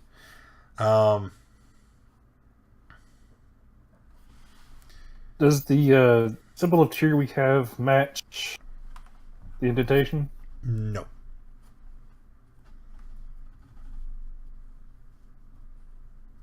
Can I check for traps? Yes, you can. What would that be? Investigation? Perception? Dealer's choice. I really don't give a shit. Perception! You do know that you can see that there is the wards around the edge of the slab is a magic ward. So you know that if you touch this slab and if you fail, that it will trigger this magical trap. All right. I'm sorry. That's unfortunately all the information that you gain. You can see the wards are there. You can correctly assume that it's a magical trap of some kind, but you're not quite sure how you would set it off or disarm it. And so the slab is down in the hole? Huh? There's the no slab is in... the slab is in the ground, right? If It sounds like they tore up the floor and they started digging through the earth and then they ran into this slab, right? And I guess that's what it would appear. Did she tell us about this magical rune ward? Did who tell you about it? Marley, because you made the check. I assume we all know about it. Yeah. Is there like a rock around or something that I can throw at it? Yeah. I stand back. There's tore up earth all around. Okay, well, I'm gonna take a couple steps back. Yeah, I'm just gonna go back a little and I'm gonna toss a stone right at it. All right. Try. the stone hits the slab, and then you see nothing happens. It just bounces harmlessly off and rolls away. Well, I guess I'll be the one to try it.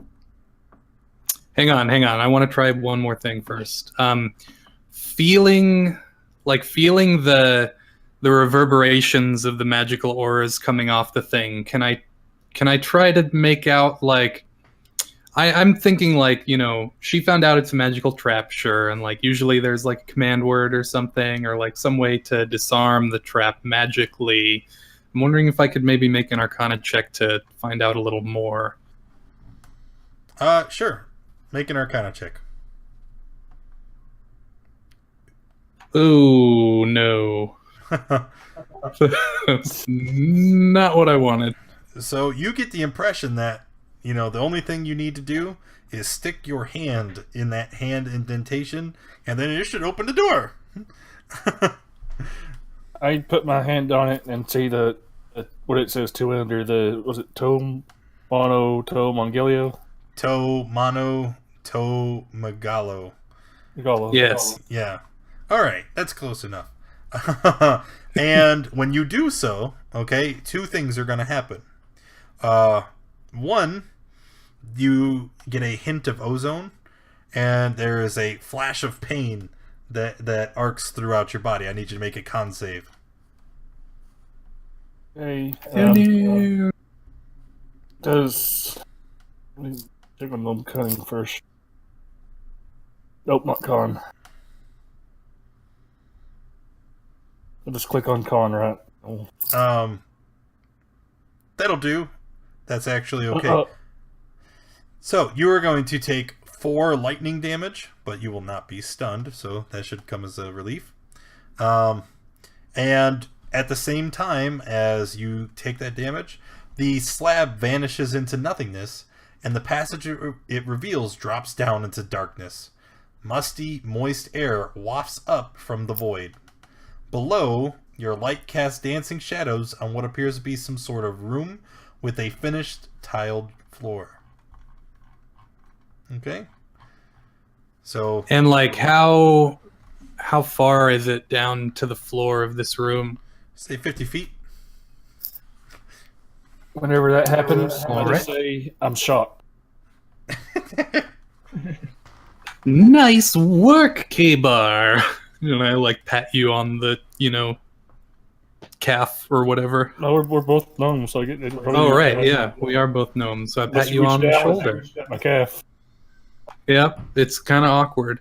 But I would, Fibblestib would just like, you know, all right, we're going to get to business. And he would head over and like grab one of the coils of rope that was sitting over there and I guess, you know, start tying it to the ring that had a fragment of rope on it and like trying to set up a rope for us to head down there. Okay. And there was a ring that was, you know, set into the wall there. And there's tying your rings. Everybody is able to scale down. And eventually you all make it to the bottom. Let me just check real quick. Yeah. Just trying to make sure everybody has vision. I have dark vision. Yeah, no, I mean, I think literally everybody in the party does. I was just making sure that the tokens were formatted. All right, anyway. So you guys climb down and you find yourselves in this small cavern. Okay. As the last person climbs down and hits the floor, you see the cavern go dark as the slab rematerializes above you. Oh no!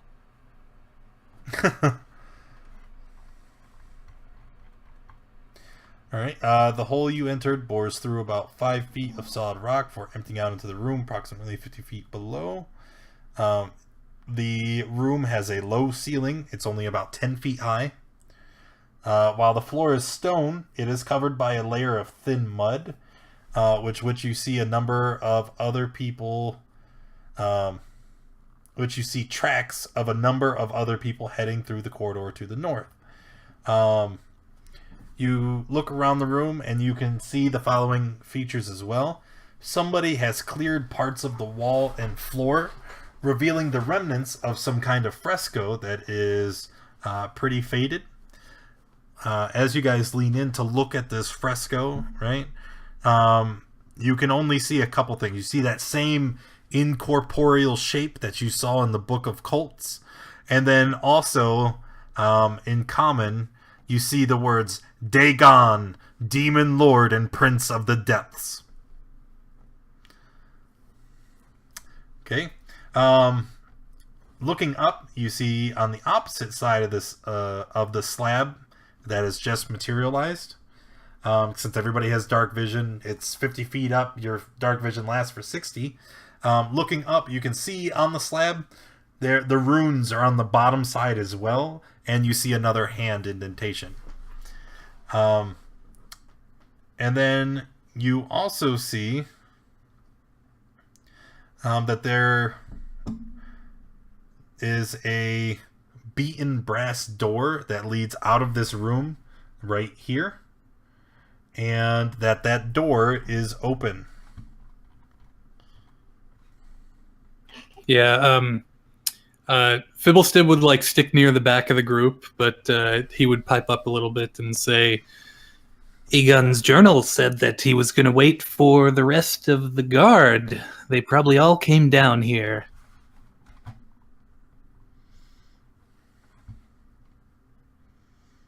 Okay. How wide is the passageway? Is it one at a time or two at a time? This is only, well, it's hard to tell. This is a 5-foot corridor here, and so you're going to see that these caverns are going to kind of, they're going to fluctuate between 5 and 10 feet. So you'll just kind of have to gauge. When it's real thin, like right here, this is only a 5-foot corridor, but then like right here, this is like 10. And unfortunately, we can't measure exactly because it is a pain in the ass to line up maps on Roll20. Don't know if you've ever experienced that. Well, so the grid's 5 by 5? Yes, it's a 5-foot grid. Okay. You guys coming? Let me see if I can make the Roll20 grid squares darker. I can. All right, so that should clarify it for you a little bit, so you can see where exactly you can go. Duck is running up. If you could just stop here before you advance any further. Dang it, where's my notes? At the point where the corridor makes a sharp left turn, there's a narrow ledge about 7 feet above the floor, revealing a 2 feet high, 10-foot deep alcove in the wall, which is this little hump here next to Ugbar and Duck.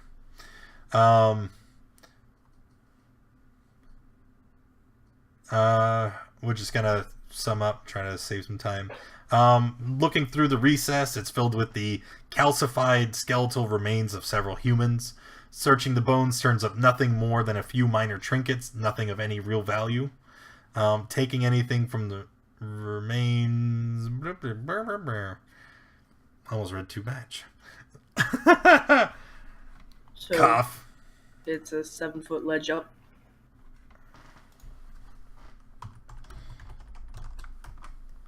I'll take some trinkets from the remains. Okay. Can you guess what happens? Probably a trap. No. They're cursed. The knocking noise. The knocking noise, except this time it's accompanied by the most ungodly wail. Okay.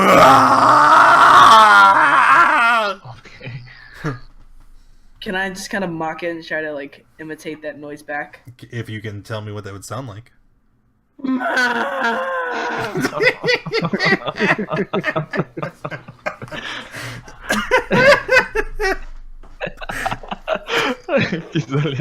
that hurt my throat. All right. When he does that, I sigh and ready my bow and arrow. Okay. Can we continue on? Yeah, you absolutely can. So stop right there, right? Because you're entering the room, and everybody else is here. Gura, if you can just stop. You're entering the room. Everybody else is kind of looking over the shoulder, so you're going to see what he sees. The floor of this room begins sloping downward, while the ceiling remains more or less level than the rooms before. Longer than it is wide, this room was obviously submerged at one point, as old calcified growths of barnacles still cling to nearly every surface. There are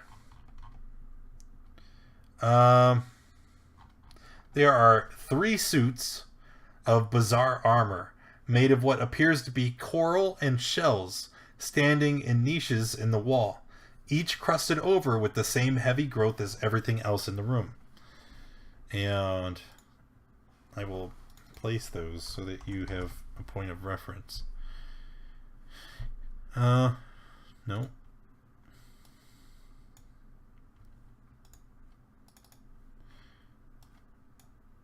Okay, so they are there, and then they were like here. I can't get it to fit in the cubby.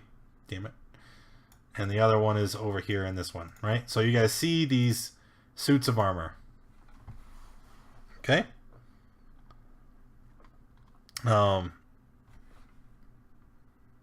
You can continue now. I just wanted to talk. I'm just gonna push one over. Are you now? I am. Okay. As you approach it, without warning, the suits of armor jerk free of the growth that seemed to cement them into place. They step from the niches and they move towards you. Chunks of barnacles falling to the ground, and the visors of their nautiloid shell helms terrifyingly empty. On that note, everybody roll initiative, please. Oh boy. Here we go. Ah, boo! What is that? 1. I did terrible too. What was the initiative button? If you click on your token in the top left-hand corner, you'll see a bunch of macros there, one of which is initiative roll. Let me check. Oh. Gura, Marlia, Duck, Peren, Ogbar, Fibblestip. I think that's every 1, 2, 3. Second that one in a row, baby. Which is it the green one or the blue one? Blue. What? That's what I'm. Oh no, that's about magic. I don't know. If you need to roll initiative, you can also open up your sheet, and I think if you click where it says initiative, that should do it too. Yeah. Who is it? Is it Baron that hasn't rolled? Yeah. Okay. Sorry, I don't know your voice yet. There it is. There we go. Okay, let me make sure that added you. Okay, Bar, it did. Okay, so order descending. Looks like Perrin is gonna have the first turn. So, Perrin, what would you like to do? I would like to move here and take a shot at this.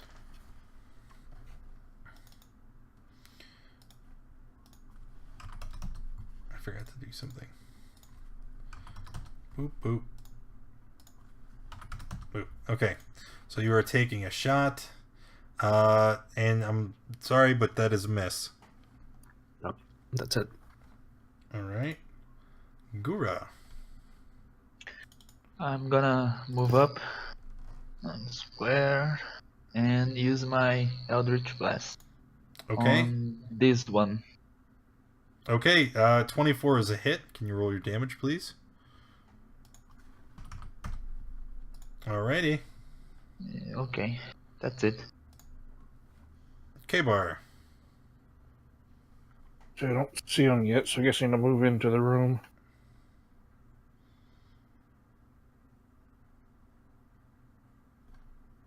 I can't move. I don't even... Did I get that far? I don't even see... Oh. You said you can't move your token? No, I couldn't see where I could move. Well, you can move through friendly units, so you can go like 5, 10, and what's your total move? 35? Like you can get way up here if you'd like. Although I might recommend you just stop right there. Here. And trying to, yeah.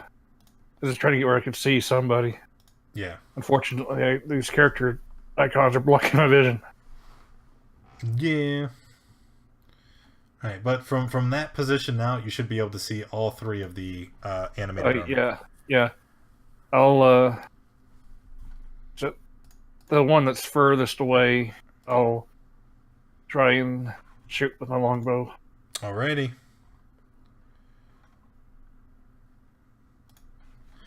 And 22 is a hit. 8 damage. Alright.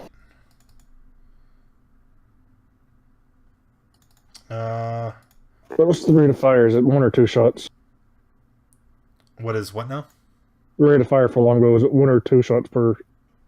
It's 1 until you Oh, get it's a 1. extra Okay. attack. Yeah, once you get to level 5, you can start raining multiple shots. All right, Marley. I'm going to move here to see if I can see anything. And I will try to hit this guy right there. Mm-hmm. With, I will use my cantrip, Toll the Dead, which is a wisdom save. Okay. And there's that. 15 is a save, right? Yeah. All right. Okay, I'm done. Duck. Okay, I'm gonna move around this enemy.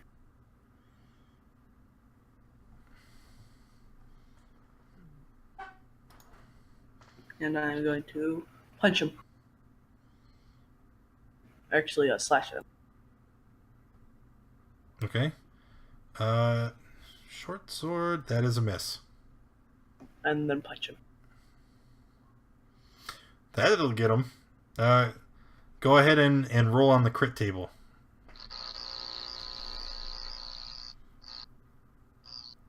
Oh, actually, I forgot. We're not supposed to play that. It's just double damage per PHP. All right, roll your damage. Sorry.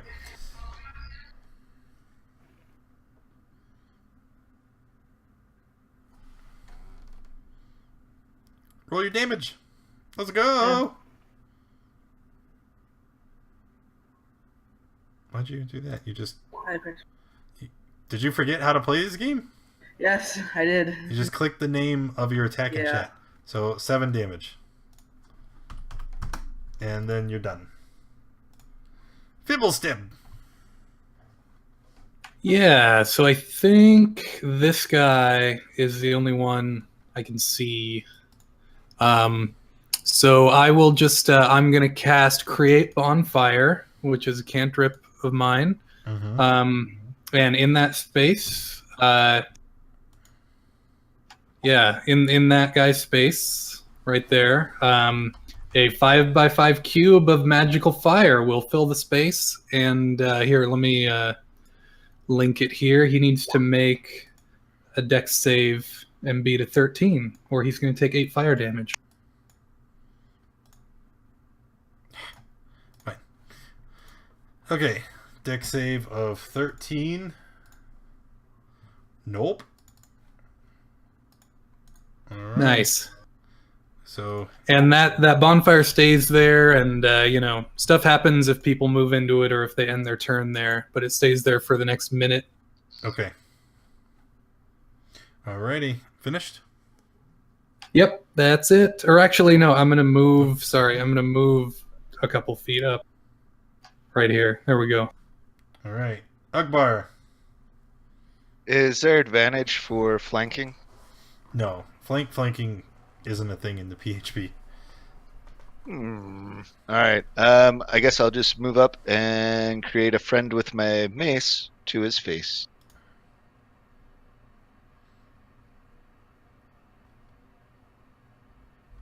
$13 is a miss. End of my turn. Alright, the animated armors, they are going... This one here is going to move. It's just going to attack duck. Miss, and 10 is also a miss. The second one here, he's going to get out of that fire spot. and just walk straight down and attack Ugbar. 16, miss. 22 is a hit, so take 3. And then the second one is going to walk down, and it will attack Duck. Duck, take 7. Oh boy. And then Ugbar again, and miss. Alright, end of the first round. Paren? Okay, another shot. Not the only one I can see. That is a miss. Okay, that's it. Gura? Eldritch Blast. This one. Oh, that's a miss as well. Okay. Jeez. K-Bar? One I hit before, I'll fire at again.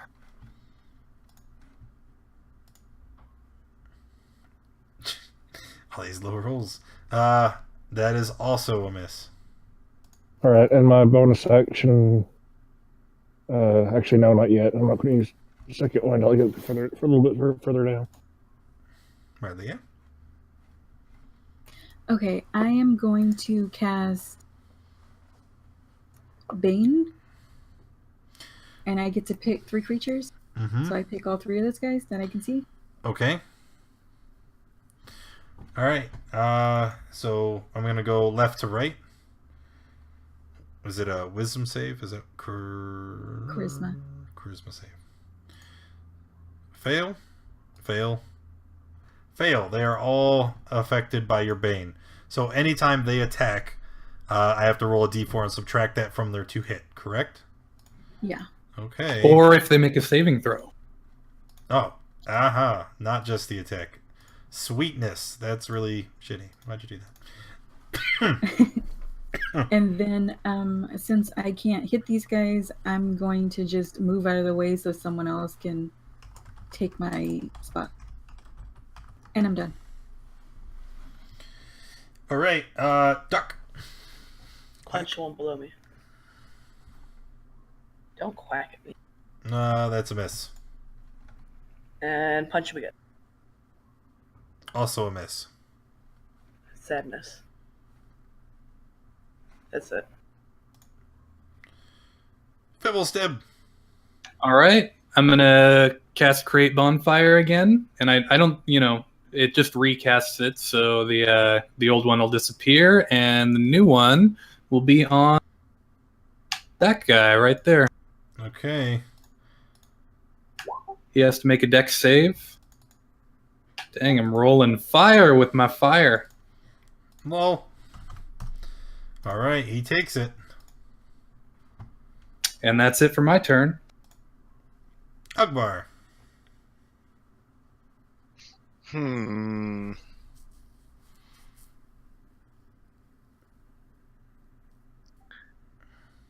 I think what I'm gonna do is I'm gonna move probably here. And I'm gonna cure up Duck here.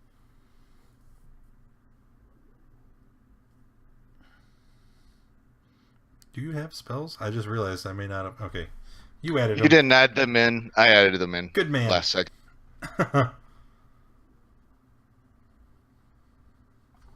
And I'm gonna end my turn then. Thank you. Oh. Okay, the animated armor. They're going to take their turns now. This one here in the front. We're going to try and hit K-Bar. And miss. And then he comes back and tries to hit you again. Also misses. The next one is going to attack. Hang on. He ends his turn in the bonfire. He has to make another dex save. Correct. Passed. So he takes half or none. No, it says none. None on a success. Next one is going to attack Ugbar. Although he could have still moved. Like, I'm just doing all the attacks, get him out of the way. Attack Ugbar, miss and miss. And then attack Duck. Misses. Aye. And after that, Perrin. I want to use my True Strike on the one I see. Okay. So this one. okay, so you have advantage the next time you attack them. Yes. Okay. And that's all. Gura. I'm gonna Eldritch Blast, I think. I think. Oh, Yay. that's a hit. On this one. Oh, okay. And you're finished after that? Yeah. Yes. All right, K-Bar again. Same one I've been working on. Fire again. 20 is a hit. Wait, damage. And that's my turn. Marlia. Okay, I'm gonna move 40 in. 5, 10, 15, 20, 25. And then I want to use this cantrip, Word of Radiance. So then they have to do a Constitution saving throw.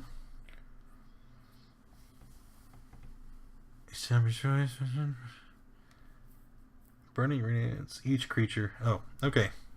Con save or take a d6. So, nope. Yes. The one that passed, remember to roll a d4 to subtract. Ah, son of. So is 13 still a pass? A 13 does pass. Woo! All right. If they succeed to pass, they just take 0. Yeah, must succeed or take. Okay. So, and you rolled a 2. That sucks. So he takes 2. He takes 2. Alrighty. Do you have any other actions? No, I'm done. Duck. Quack. Punch. Stop quacking at me. Punch the one below me. Nope. It's a miss. Punch it again. Also a miss. Dang. That's it. Fibble step. All right, let's see if we can get a better view of what's going on here. Okay. Yeah, so I'll just I'll cast my bonfire again, sort of bolster it, kindle it, I guess, on the same guy here. That one. Okay. Well, that 2. I was gonna say that bonfire was doing work, and passed. Roll the d4 again. Oh well, it does matter. It does matter because now I failed. Hey. Oh. All right. And then I move back there and I'm done. Akbar.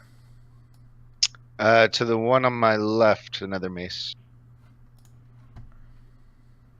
13 is a miss. And in my turn. All right, the armors are going to attack. Oh, boo. We'll start with the one on the left there under Duck. And miss. Let's roll the d4. So 15 versus AC, Duck. Hits. Take 3.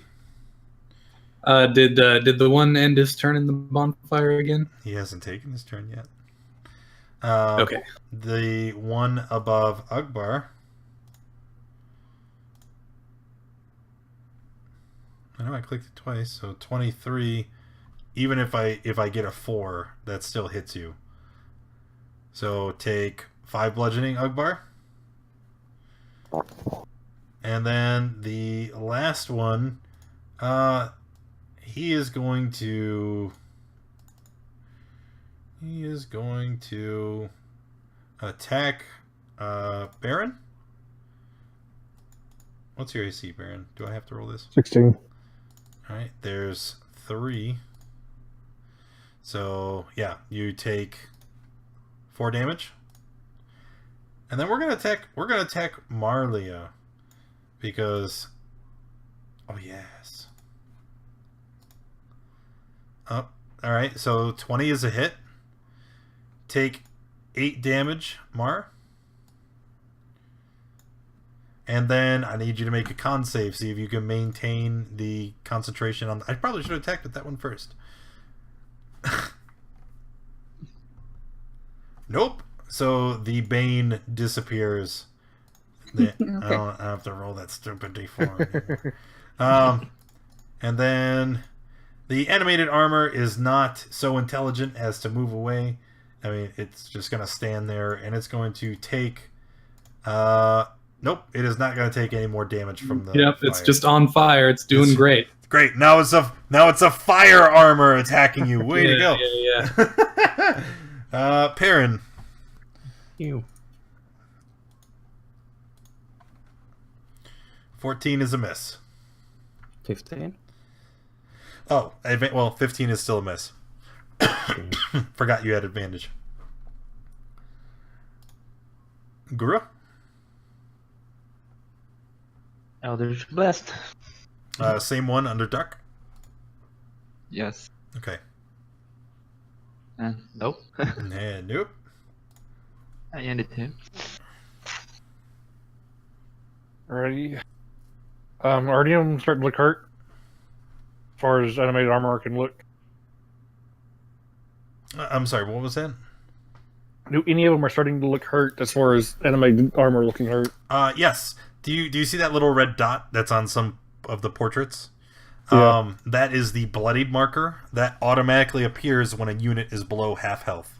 So the armor on the left, you can see that there are chunks of the armor that have fallen off. It's starting to look cracked and damaged. Alright, I'll hit the bloodied one. Or try to at least. Nope. And my bonus action, I'll take second wind. Here it's D10 plus my level. Yep. Roll D10. Oh, that's good. So And a level, so 10 points. yeah, that puts you to full. Alrighty. Marlia. Okay, I think I just want to, well,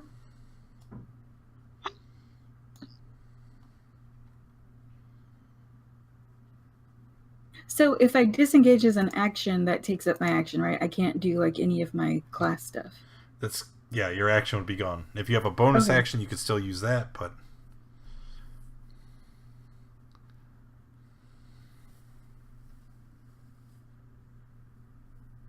Mm.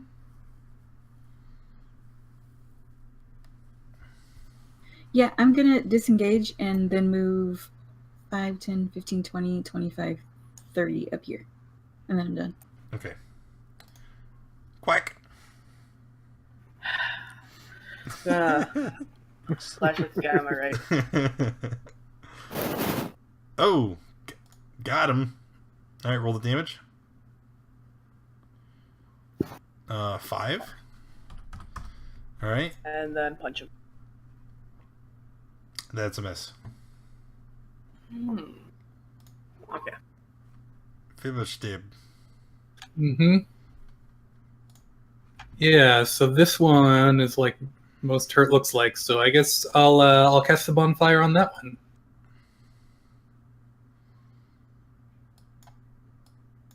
Just moving the bonfire. Sure. DC 13. Oh, Ah, okay. And hang on.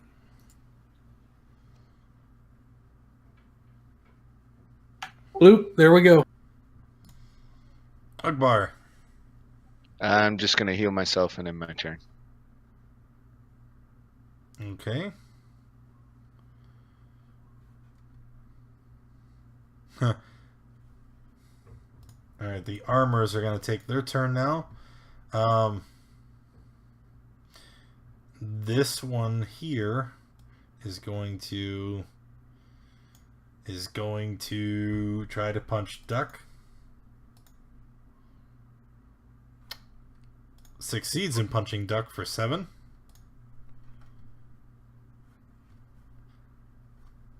Oh no! I'm unconscious. And then he's going to try to punch Ugbar and fail. The second one. I thought you were going to say he's going to punch me again. Oh, wait, he's standing on the bonfire. Yeah, still too dumb to move. Mm-hmm. Alright, can you roll? Right.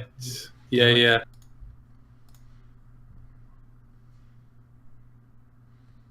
Take that. That's 2. Alright, the second one, attacking Ugbar. Got him. Take 8. They are rolling way too well.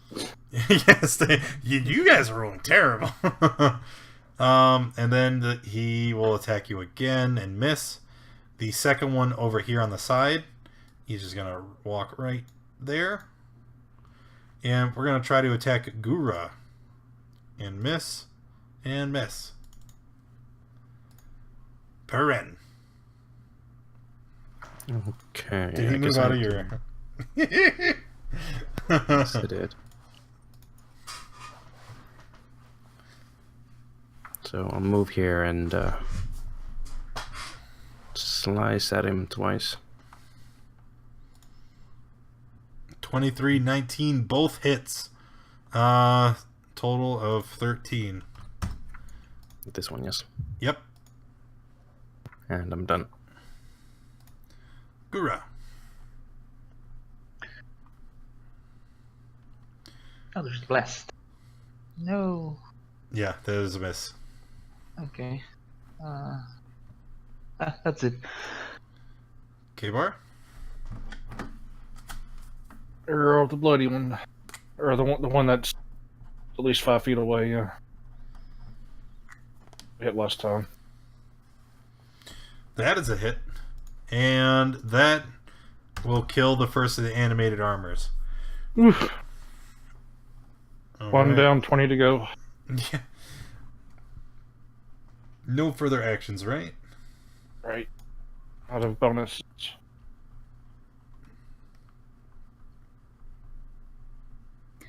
Okay, so my cleric is Grave Domain, and so her circle of mortality means that she can use Spare the Dying as a bonus action, and it has a 30 feet range. So you're I'm going to not spare the linking it. dying?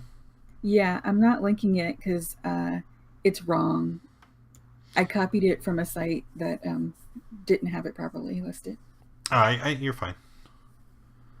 You shouldn't. So, never mind. You just do you. So. Is this Ugbar right here? No, that's Duck. No, it's Duck. Oh, okay. I'll use it on Duck. All right.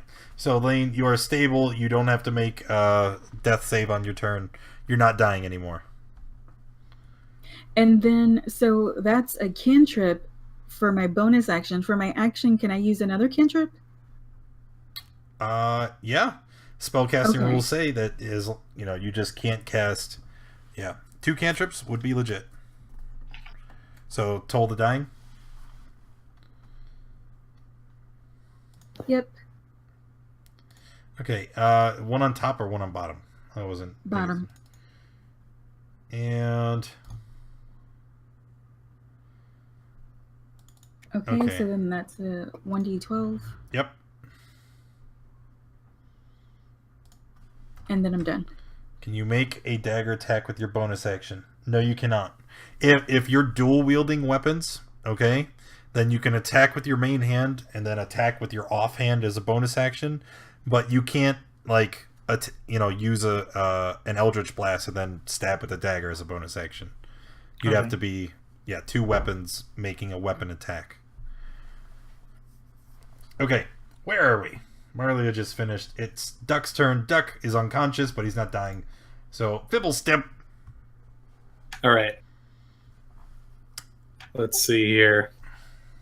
Oh, good. We killed one of them. Great.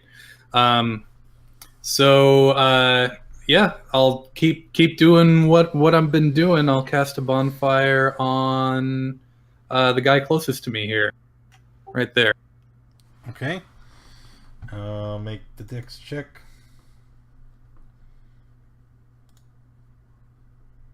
Haha.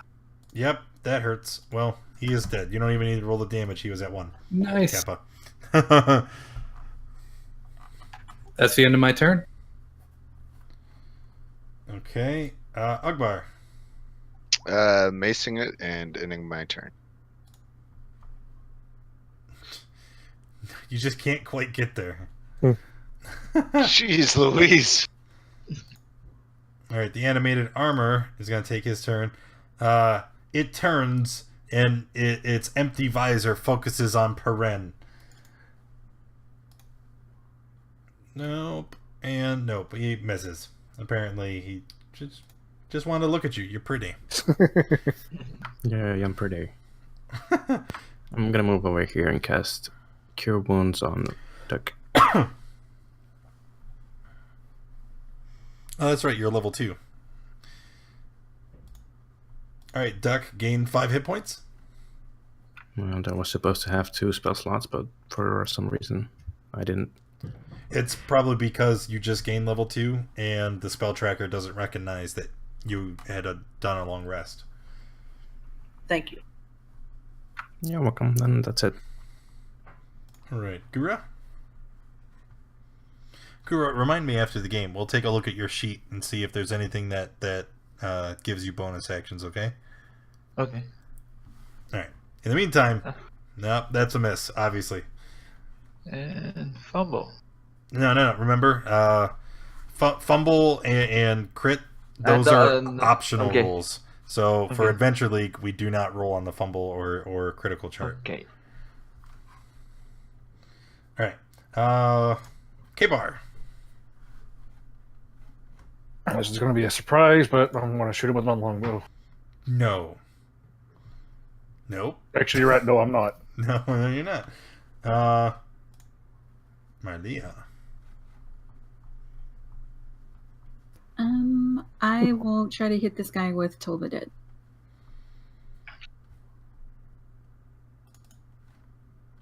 Oops. Open the dice roller when I meant to open the sheet.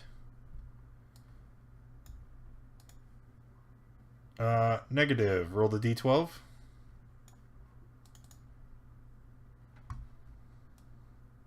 And then I'm done. Wow. Okay. Duck. Slash with the sword and punch. Miss. And a miss. 25. No, I pack tactics. Oh, you do. You do. Did you just now remember that? Because you've been next to Ugbar the whole time. All right, so roll. It hasn't been good enough. Okay. So 10 damage and this last one. And then it will be on Fibblestib. Guess what? Magic It's missile. gonna get hot in here. No? Oh, it's a bonfire. Turn the lights off. It's a bonfire. No? Nobody?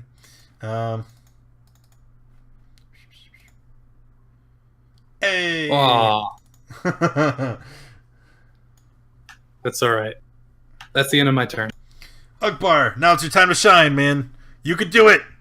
I believe in you. I'm really tempted just to run away at this point. Finish him. Fibble brings the fire. Hey, that's a hit. Hey, that kills the last of the animated armor. You finally. Ugbar's been swinging his mace around. Hold still. And then he finally hits him and he crushes him into a dented pile of rubble. Alright. Let me clear these out of here. Boop, boop, boop. Oh no, a fire. You're gone too. Alright. Let me mark that down. And so, just got attacked. Looking around the room, nothing of value. You do, however, note there is another brass door here at the end of the hall, and it is open. Let's go there. explore. Anything like? Oh, never mind. You already said it. Yep. See if there's anything in the armor worthwhile. Nope. So shooting 3 arrows to get 1 or 2 back. Take one. Always round down. So Duck is walking ahead while the rest of you figure out ammunition and whatnots. How many arrows do we get back? You can, whenever after a fight, you can recover up to half of the ones you shot. All right. Walking up into the next area, you can see that it kind of opens up here. And if you guys could just stop behind where Gura and Duck are. Floor levels out in this 40-foot in diameter circular room. Despite the water that fills the room up to your shins, it is easy to notice the sinkhole that has opened up in the middle, which is that thing here. 40-foot diameter is, well, it's definitely not 40 feet from edge to edge. But the map is to scale, and this is what is provided in the module. So, shut up your faces. Just joking. Maybe this was supposed to be a 10-foot grid. Oh yeah, ha! It says it only says it right there, Square equals 10 feet. Anyway, That's all right. that's okay because I fixed it now. Did I Monkeys. fix it? Uh-oh. So, Okay. So you see the big circle in the middle? That's the sinkhole it's talking about. And though seeing the bottom of the sinkhole is impossible due to the amount of sediment that has accumulated here. The sides of the sinkhole are gently sloped, but covered in a thick coat of slick algae. The only other feature of this chamber is a narrow hole near the top left wall, and a door of beaten brass on the far wall, which is what would be like here. From here, you can see a smear of dried blood upon the handle.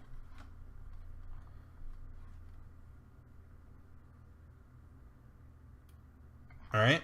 So, Can I tell if the blood is old or fresh? not from this distance. However, before you move into the room, you get back there. I don't know if that's where you were, but that's where you are now. Because this room is, there's water up to your shins. For the smaller characters, it's up to your chin.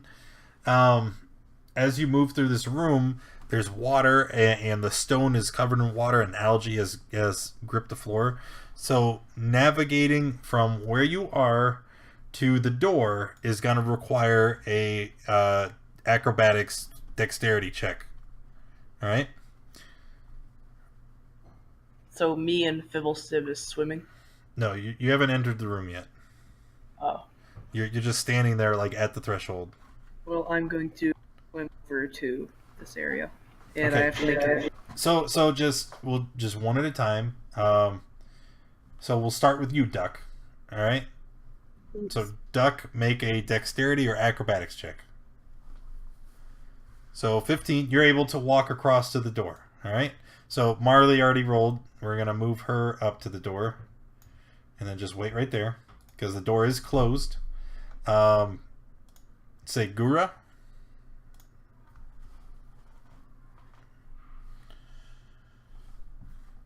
And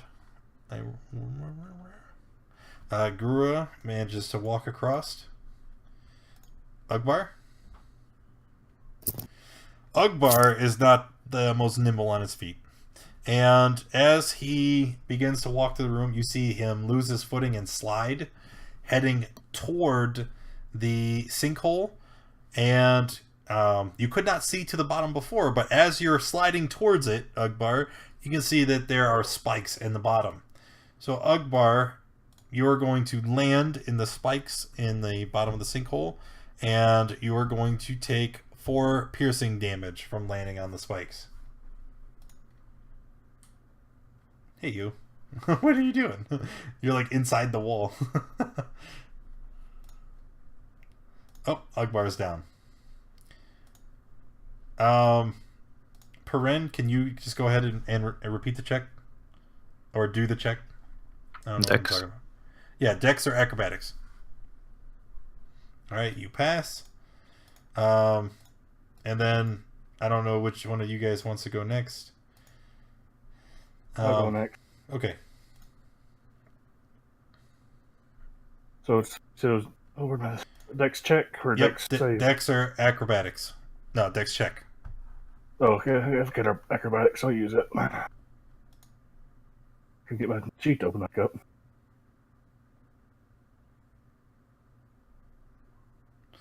Nope. Wow. You're going for a ride. You also slip, lose your footing, fall into the spikes, and take 4 piercing damage.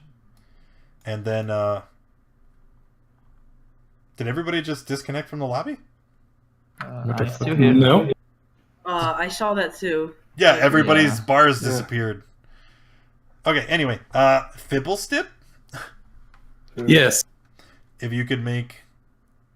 Natural 1. Alright, so you also slip and take 4 piercing damage. Oh no. Oh no. Alright, so the party, like, I know I had you guys all rolled individually, but you guys all were kind of walking across this chamber as a group, and then half of you make it, the other half goes sliding into the muck and grime.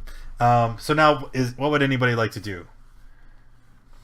Wait. Do it. Go ahead. Anybody have medicine? I can go ahead and heal them up.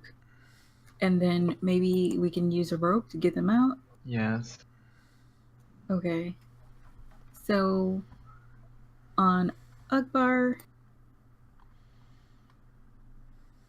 But part of my grave domain is that I get to use the full die roll. Yeah, you get the max value. So it's a D4 plus 2. Yeah. Plus 2? Oh, proficient, yeah.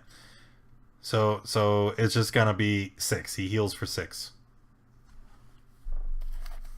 Thank you. And then we should all have rope in our packs. I have a scholar's pack, which doesn't have any rope. I've got. I have hope 50 here. feet.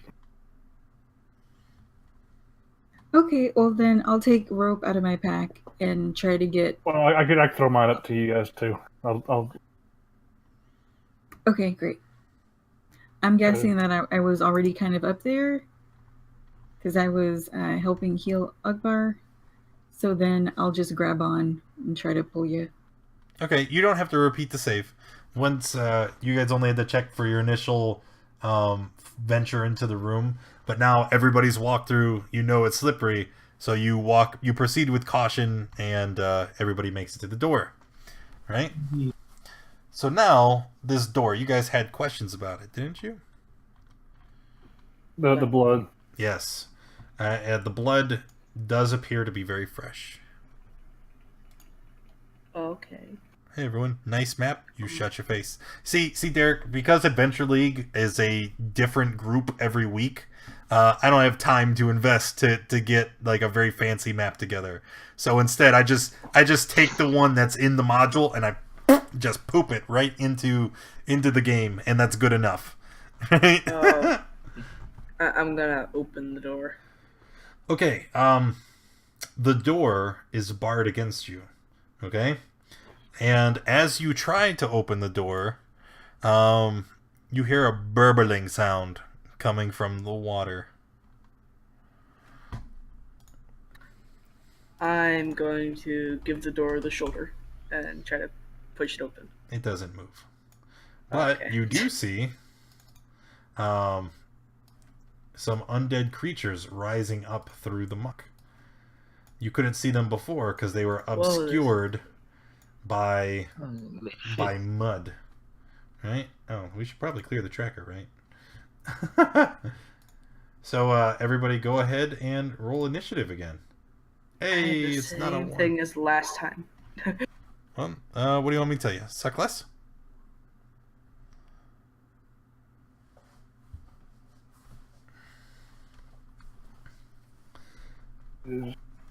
Huh. I see a lot of fire in Good. this. I'm not going to die instantly. Duck, Gura, Maya, Maybe. Perrin, Fib, 1, 2, 3, and there's Baron. 1, 2, 3, 4, 5, 6, 7. All right, that's everybody. All right, so Fibblestib will get the first action in combat. Yeah. Fibblestib is going to use his action to disengage. Huh. And like, am I still stuck down in the pit, or did you say like we No, made you it can, up out of you the can pit? exit the pit. Right? The party said they were going to use ropes, pull everybody out, so you can Cool. maneuver without having to worry about the pit. Great. So I'll go. Let's see. This is a door right here, right? You're a halfling gnome. A gnome, yes. Can gnomes move through enemy unit spaces? It doesn't matter. You can just I can move through friendly unit spaces. Yeah. All right, doesn't matter. You can get there. But I didn't. I thought maybe that was a hallway, but that's like a blocked area there, right? So Yeah, that's I might, the door. Yeah, so I'm actually gonna go here. Okay. And that's gonna be it for my turn. Okay, Bar.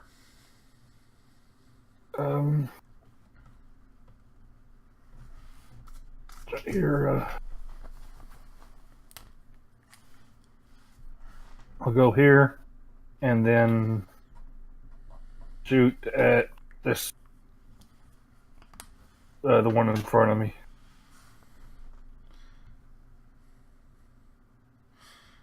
Okay.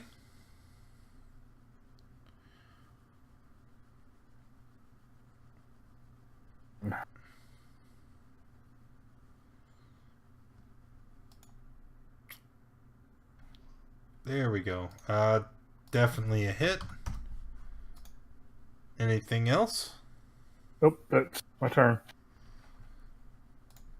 So now the ghouls will get their turn.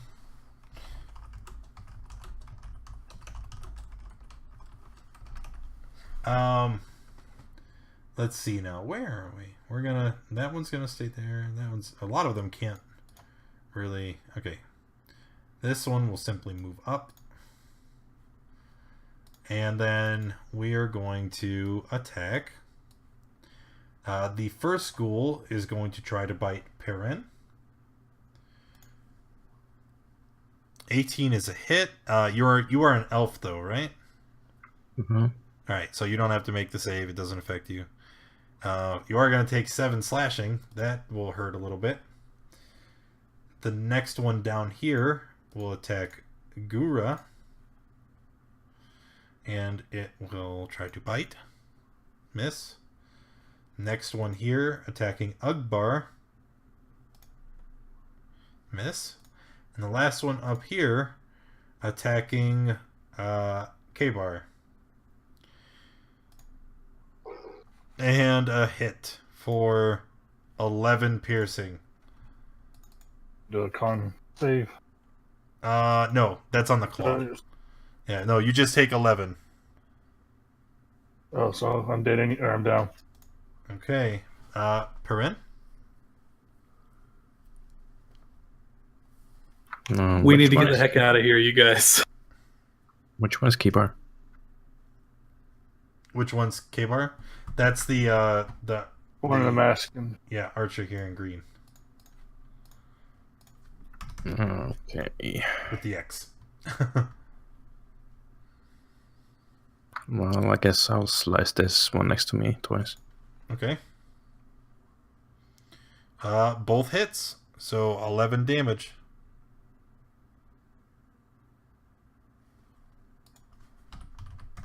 Bam. Finished? Yep. Ugbar.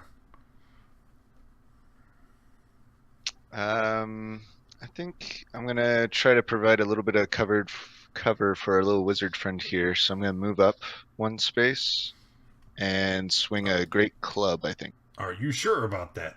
Because I know I'm getting an attack of opportunity on it. 2 of them. Oh, 2. Yeah, because you're adjacent to there and there. All right. Big strong orc, right? Not that strong.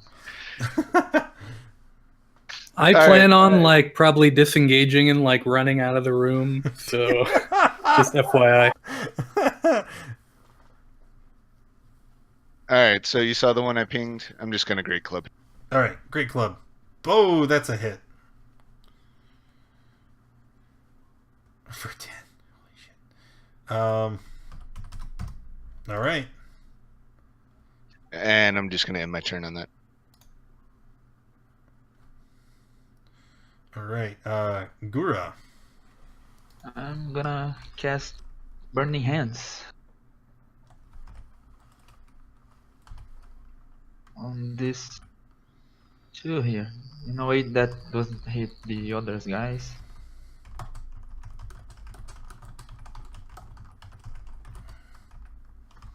All right. So you said burning hands, and you wanted to go this way, right? Yeah. So Yeah. right. To not- So you're gonna aim it down into this wall here, so that Yes. it's like your cone is like this, so you Mhm. don't set Ugbar on fire. Yes. Are you sure you don't want to set Ugbar on fire? I think that'd be hilarious. No. All right. So I need DC saves on 2 of the ghouls. Fail and pass. So this one here will take 11. And then this one here will take half of that. All right. Not a bad turn, though. Yes. Okay. Just okay. All right. Duck. Okay, I'm gonna move up here, and I'm gonna punch that one. Or slash. All right. That's definitely a hit. Go ahead and roll the damage. Okay. 9 is a miss. Is it? Yes, it is. That's it. And that's my turn. Uh-oh.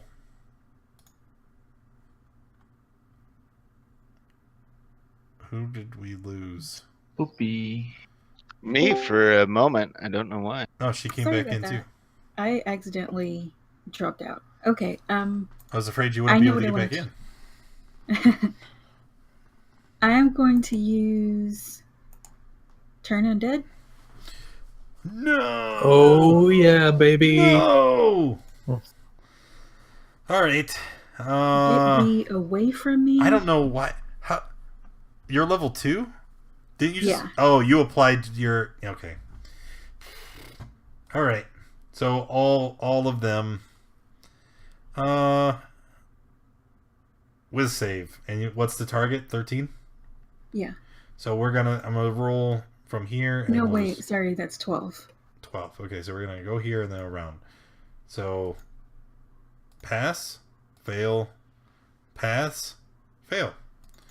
All right. So the 2 that Good. failed, The one next to me failed. 2 that failed are this one here. Give him the sad face because he has to run away. Pass, fail, pass, and this one down here by Gura has to run away. Okay.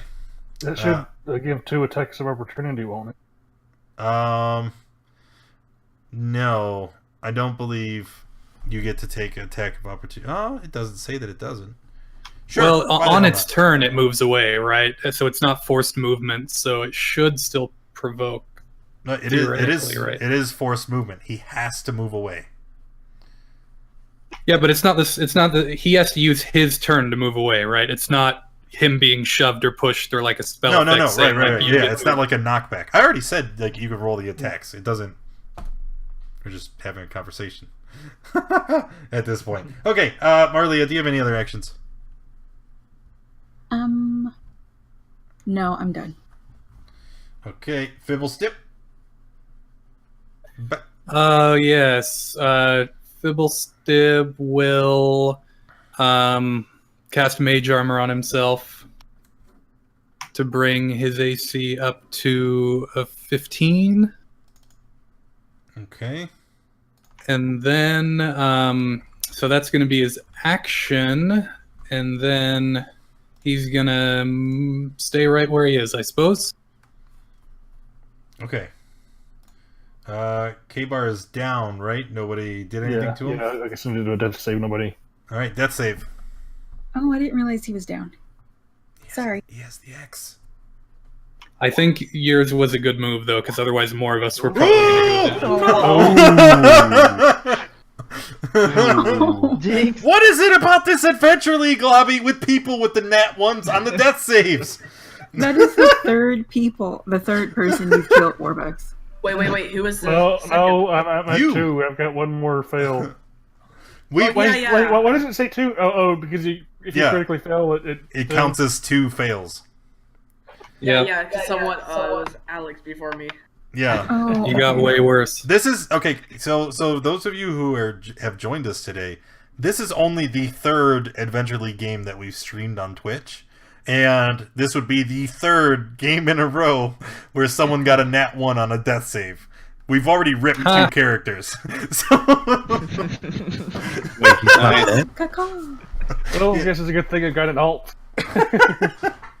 Never forget. all right, so the ghoul's turns. Oh man, if only that ghoul next to him wasn't feared. You'd totally give him a pop right now. All right, so let's get let's get these ones out of the way first. This one at the bottom is going to it has to move away from Spoop. All right, and so its first movement is going to be right there. So Ugbar, Marley, and Gura, you each get the option to use your opportunity attack for an attack here. So let's start. Gura, would you like to do an opportunity attack? Yes. Yes, he would, and he did. All right, Spoop, Marley. Yeah. But that can't be a cantrip, can it? No, it has to be a base, just melee attack. Okay. 17 is a hit. Another 2. And then Ugbar. Yeah, there is a feat where you can do cantrips as an opportunity attack. But Okay. she's only level 2. That's another hit, Ugbar. And on that one, you cave in the ghoul's head and he's going to fall to the ground. Alright, now the second ghoul up here.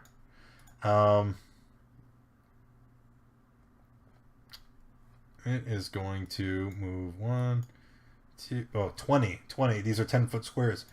And then it's not actually able to go any further. So Do I get an opportunity attack on him? he's still next to you. He's okay. Yeah, he's I was still- just checking because the square is 10 feet across, so which quadrant of the square he's in, right? Yeah. Because if he moves further than 5 feet from me, then it provokes, right? Yep, but he's right there next to you. Okay, Perrin? Oh wait, no, I just skipped my 2 ghouls. I moved the 2 that were That's scared. okay. I'm Nope, okay with nope, that. not okay. We're gonna attack Perrin now. Take that, I said, and missed. And then the other one here is by Ugbar and missed. Okay, now it's your turn. I had to miss my attacks first. Okay, can I make it through here? Yes, I can because it's 10 feet, right? Yeah. But I can't make it over here. Why not? I'm gonna stabilize him on my next turn. Or I guess, does he have Let the death clear. Oh, why am I helping you? Yeah, I can. I do mean, it. if he's not up by then, I'm gonna try to stabilize him. We'll see how it goes. Okay, well, stab. 12 and 14. Both are hits. And 8 damage will kill another of the ghouls. And I'll move here, and that's it. Okay. Ugbar? I guess I will just great club the bloodied one to my.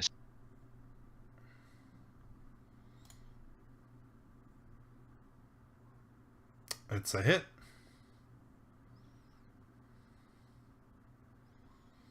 Oh, and he is definitely dead.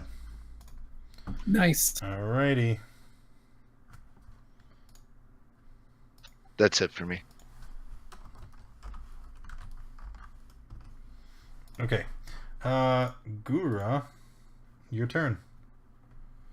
I can only imagine what you're going to do. Do you? I'm gonna miss.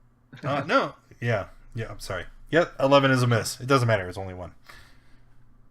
Duck. Quack.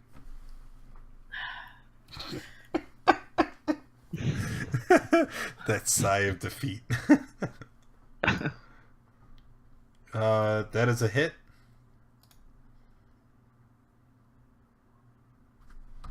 Okay.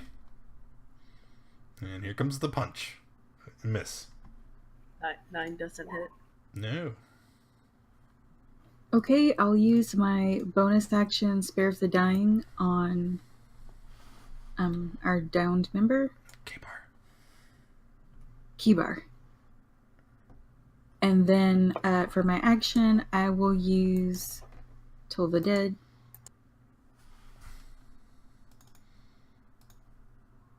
Pass. Yep, it's a pass. I'm done. I think it's the second one, Perrin. Fibblestib. Yeah, so is it still like frightened? Yes. Nobody's struck. Oh, no. Yeah. It's been hit. It's not frightened anymore. All right. I will set it aflame with the bonfire. Will you? Oh no! And it passed. I use my bonus action to shake my fist at him. Yeah. Huh. Carcio! K-Bar is stabilized, does not need to make a save. The ghoul, the single ghoul that is left, let us attack. Let's attack Fibblestib. And miss. Ah! He ends his turn, he has to make another dex save in the fire. Oh, yes, he does. Aw.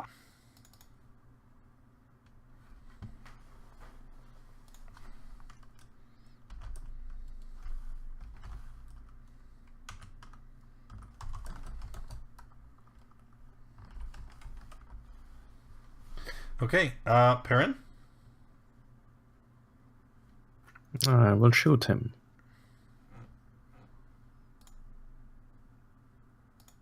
Okay. And that's it. Akbar? I'm gonna have to do what's been working here. Give him a boop.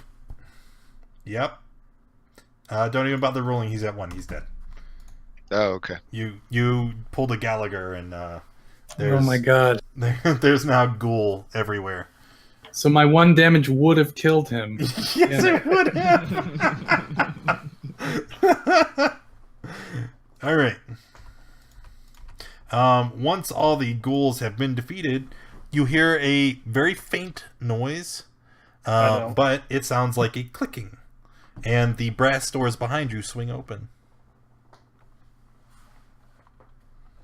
Is it possible to take a short rest? Yeah, I could use a break. You guys are inside this unexplored dungeon, and around every corner you've been attacked. I do not think this would be that you would get an hour's worth of rest here. Okay. let's continue. So on key bar, I'll do 8 plus 2. Besides, you have 2 clerics. I mean, just.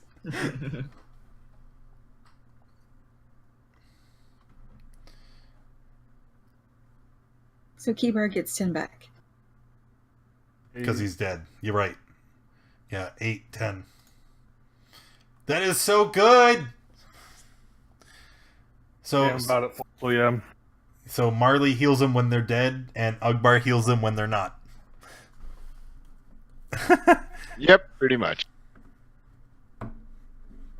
That's silly. Well, I try to save my slots when in combat. Yep. What are you doing, Lane? Duck is getting in. I don't know. Well, those that do get stuff that has short rest, those that are okay can set up guard and guard those that need to get a short rest to get some abilities back. I'm fine with going on. I just have 3 HP is all.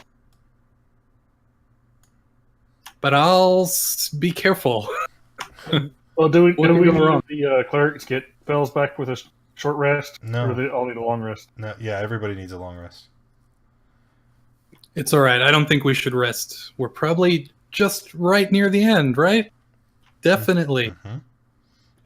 Okay, let's give it a go then.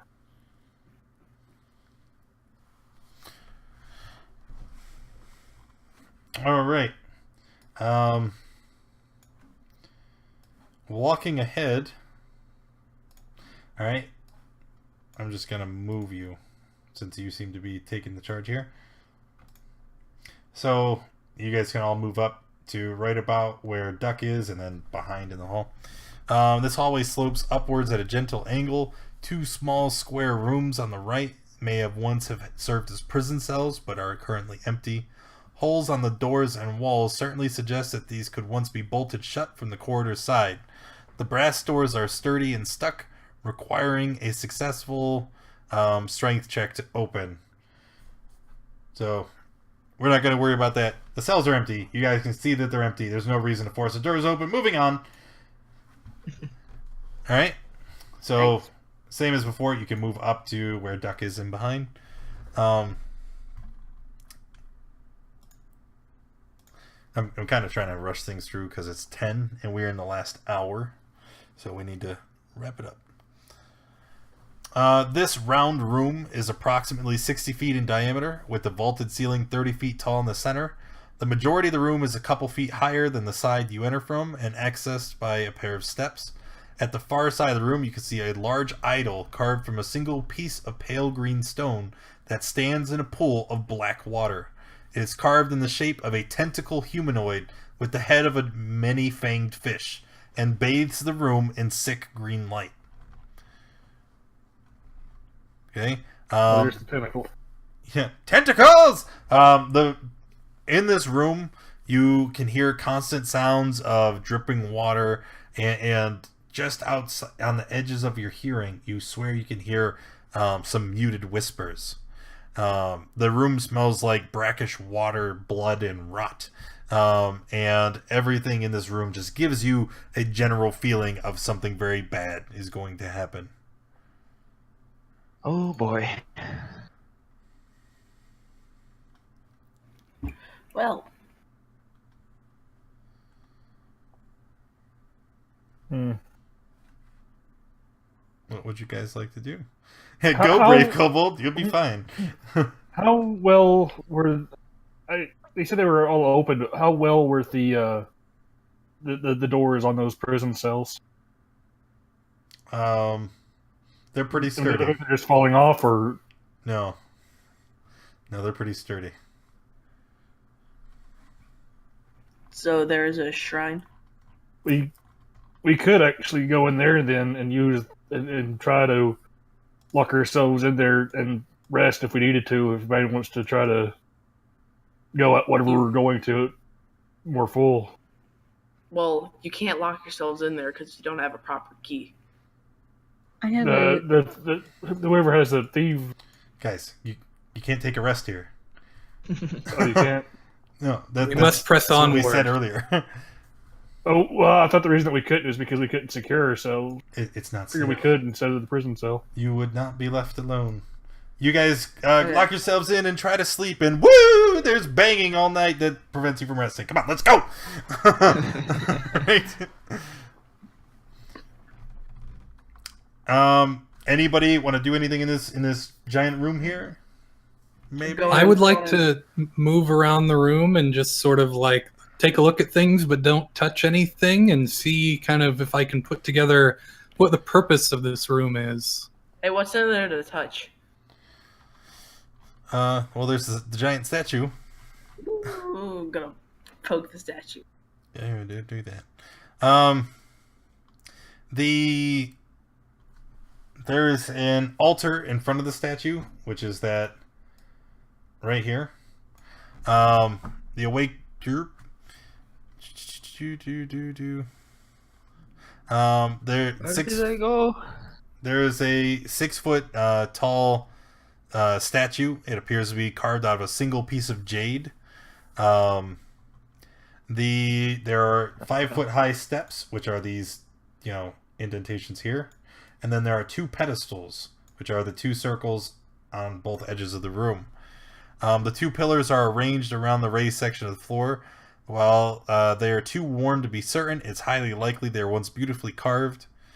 There is a body of a human male slumped over the altar, and there is something in his hand. And you can see a pool of dark blood that has collected and dried on the altar after running down its sides and front. It looks like the water may have... Why are you in the water? It looks like the blood may have ran into the water, which could explain its blackish hue.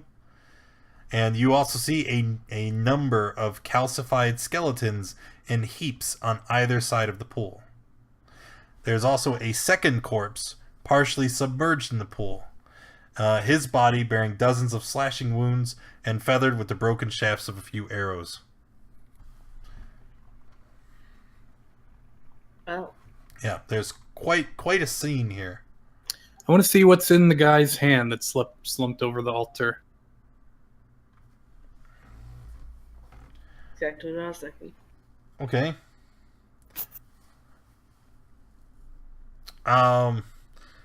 It appears to be a wand. I take the wand.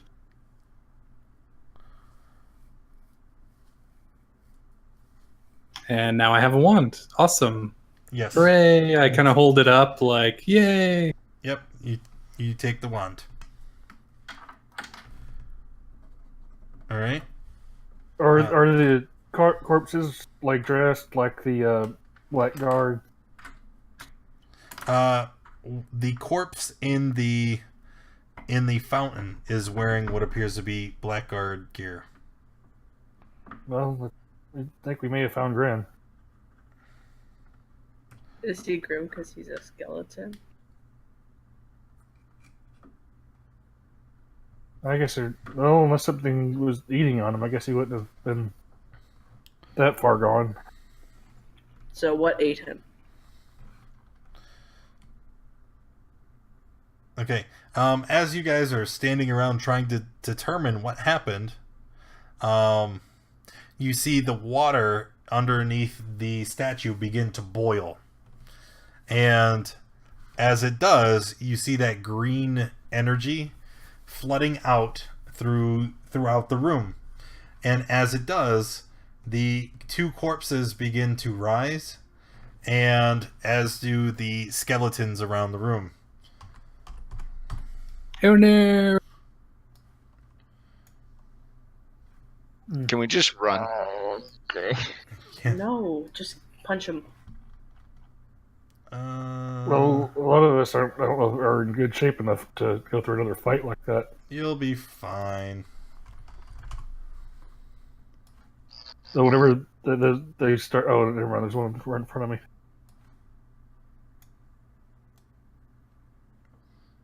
Guess roll for it again. Yeah, probably should. Finally, I got a good roll.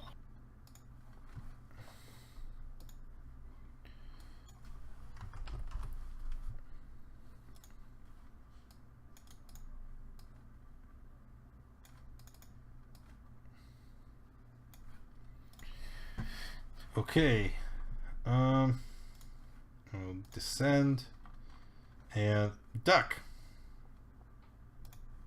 I'm gonna punch the one right beside me. Punch it. I lied to you. Did you? Yeah. No, 15's a hit. Oh, you short sworded. I see. Okay. 18. Yes. And roll the damage. Okay.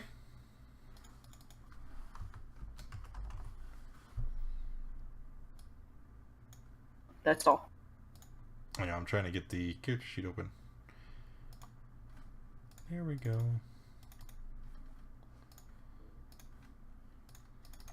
Here we go. Okay. Fibble. Yes. Fibble, real quick, I have a quick question. This character that's right below me, which one is that? That's Marley? Marley, the Grave Cleric. Here, we'll put her there so she's... All right. Okay.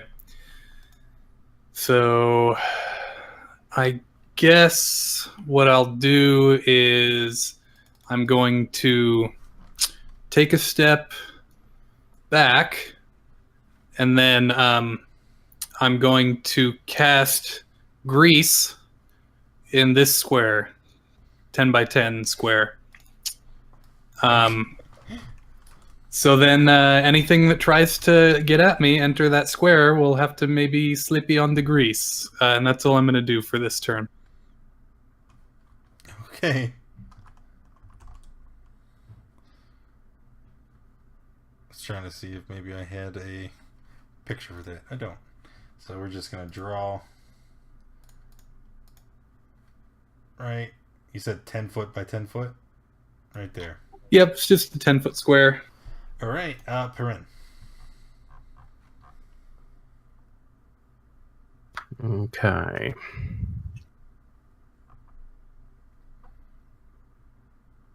I'll move here and stab. Both hit. Wow. It's a zombie. I think they've got, like, literally... Yeah. Finished? Yes. Gura? Yes.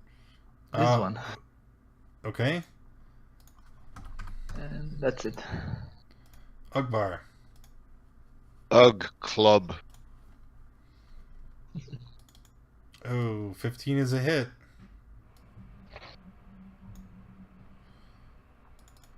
And that's it for me. Okay.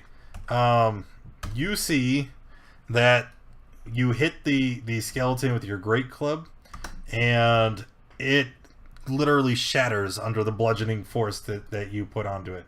It dies immediately. I smile really big. Nice. All right. The skeletons will take a turn. There's only the one remaining up here by Gura and Duck. So let's stab Gura. Did I stab you? 14 is a hit. Yes. Take 7, please. Okay. And then it will be K-Bar's turn. K-Bar. Alright, so that one's dead. That one's too close to me to hit. I guess the one near Gura, I'll arrow.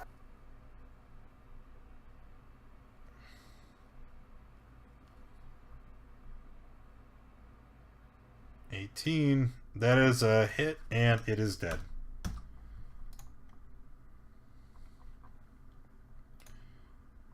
Alright. Marlia? Okay, I will attack this guy right here with Toll the Dead. Fail. pretty sure he's a goner. Yep. Rip.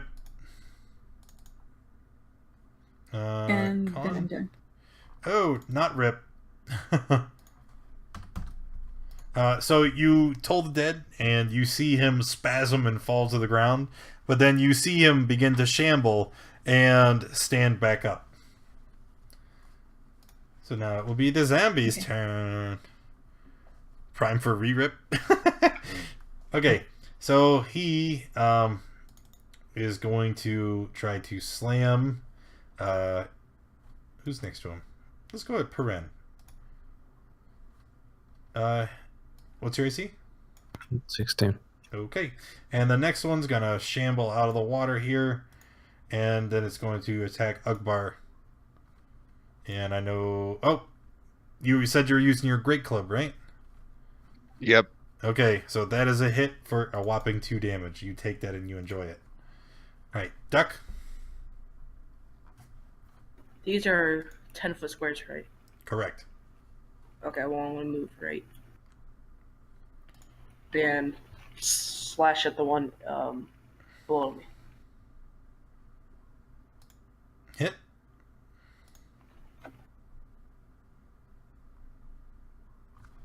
All right. And punch the one above me. That's a miss. Oh wait, 15? no, I'm sorry. I was clicking on your token, Kappa. No, that is a hit. Okay. Fibblestib. So, is that one still alive that he just punched? Yes, both of the zombies are still alive. Okay. I am gonna make things warm for that one. One up top. Gonna Okay. create a bonfire on him. 15. Damn you. That's That's it for me. Perrin? Stab. Ooh. Well, one at a time, because the first one... Okay, well, first one will kill him, but then he stands back up again! And then the second one hits him for 7. Okay, and now he's down. Yay. And that's it. Okay, Gura. Yeah. Eldritch Blast. 14 for 4. Okay. That's it. Pew Ugbar? pew. Ooh, that'll do it. Alright, roll damage. 6. And... Nope, he is dead. He stays dead. Huzzah! All right, no one walk toward me. It's slippery over here. I mean, you could just stop concentrating. We're good. Not a concentration spell. Oh, well, it's slippery. All right, so these undead just rise. Would anybody else like to do anything in this room? Can I see if there's anything in the water? Perception check.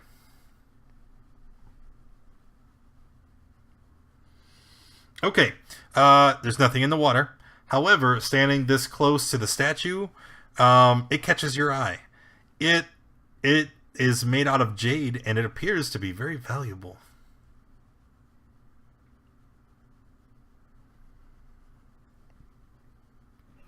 What? What do you mean, what? Very what? You said the statue catches your eye, and Oh, did I Maybe break that- up? It's. Probably. I said it is made out of jade and appears to be very valuable. ooh. Okay, so I'm gonna make my way. I'm gonna make my way across. Okay, so you're standing in this black water, and what do? Good, take the statue. You can't. It is a 6-foot tall statue made of solid jade. It weighs literal thousands of pounds. 1,000. Oh man, I was gonna say if it was 500 or less, I could floating disc it out of here for us. Oh, that's a good idea, Gura. I'm actually going to do that. I'm going to take my crowbar. I'm going to start hitting it. Okay. You can hit the crowbar against the statue, and you are able to break away a chunk of the statue. And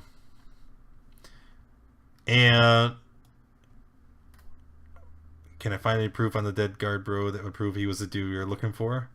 No. No, you cannot. Because he's not. Okay. All right. So seeing him break off a chunk of the jade statue and pocket it, would anybody else like to do the same? Yes. I would. Yep. Okay. Did I do Before a everybody second? does so, is there any? None of you are dwarves, correct? Nope. Correct, No I think. dwarves. Any stone cutters? That's a negative. Okay. So, everybody, you can cut off a chunk of the jade, and the approximate value of the chunk that you are able to carry is 50 gold. Okay? So this is individual player gold. Each of you can add 50 gold to your sheet at the end of the session. Just telling you now. Try to remember. Okay. Nice. All right. But other than the 50 gold jade chunk, not a lot else going on here. But examining the display in front of you, Duck did make a high enough perception check. In addition to noting the jade statue being valuable, you notice that the dead corpse that was slumped on the altar, he's wearing on his robes is the Sokol family brand.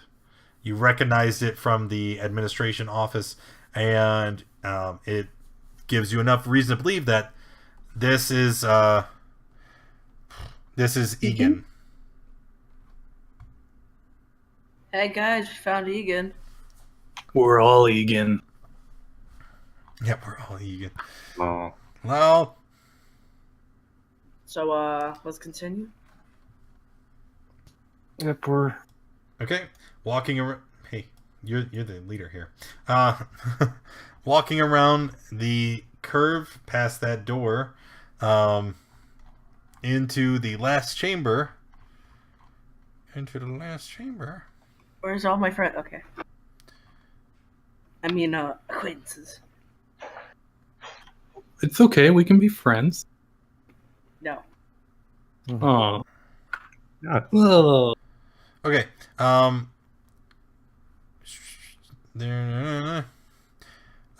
As you walk through, you can see Grim. Nope. The room is roughly circular and approximately 30 feet across. There are numerous niches about a foot across, carved into the wall in staggered rows. Most of them are small trinkets of gold or colored glass or stone, but some are empty. The walls are decorated with faded wall paintings of blues, greens, and blacks. A few burlap sacks on the ground are full of objects similar to the trinkets in the niches. I'm gonna go. As you walk in, you can see a couple of the you can see the black hand guards huddled together inside this room. And as you walk in, they all kind of stand up and they rush to you and they start hugging and clapping. They're like, "Oh, thank you, we're saved." Or any of you, Hug. Grim? Indeed, all in a day's work. Never do that again. Are any of you Grim? Grim, one of them steps forward, and he is a very somber man. And he says, "I am Grim." Well, it's good to see you alive. Your acquaintances sent us after you.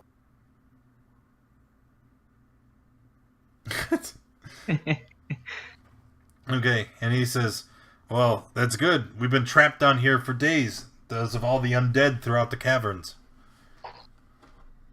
Did you just make your way down here? No, Egon was researching the idol down here, and he believed that there was a great treasure. We were hired to escort him, and he had promised me and my men a portion of the loot. As soon as Egon touched the idol, however, the dead came to life, and they killed him and one of my colleagues. And he's kind of like looking around the room as he's talking. He says that after all the dead came in and attacked, we retreated behind this door, and we've been stuck here for 2 days in the mud with no water to drink and no food or clothing. Well, about that statue, we killed the monsters, but they broke the statue. Oh, I care not for this. I just need to get out of here. Is it safe? Indeed it is. We've killed what we had coming in. We don't know about going back out. I have a question. What's in those sacks? Don't pay attention to those sacks. They're of no consequence. I want to try and After see he what's said in the that, then I'm sacks. definitely interested in checking too now. Yep, I'm checking the sacks. The burlap sacks are filled with trinkets, baubles, and various coins that appear to have been looted from throughout the temple here. You not for the treasure. Am I able to take anything? No. I'm taking some. You can take whatever Dang you it. want, but the adventure doesn't award anything additional, so it doesn't matter if you take it. Okay. Well, I'm gonna just say I take some because So touching the statue raised the undead. Correct. And do you know what the statue was called? Jade statue. The jade statue. I'm afraid I don't understand it all that much. Egon said something about a prince of the depths. Dagon. Dagon. Yes, that was it. Apparently, this whole temple was a place of worship for this prince, and touching the statue raised all the dead. The dead killed Egon, and they put all the treasure in these sacks as well. So, we should go. Yeah, let's get out of here. I thought we were just gonna sit around here. Yeah, let's work our way back out. Yep. Okay. Working your way back through the temple, you see that all the undead are actually dead. You've killed them all. Hooray! You make it back up to the main area of the mansion without confrontation. When you make it to the top, all of the black hands begin to walk away, and that is it. Gruna's man. Hooray.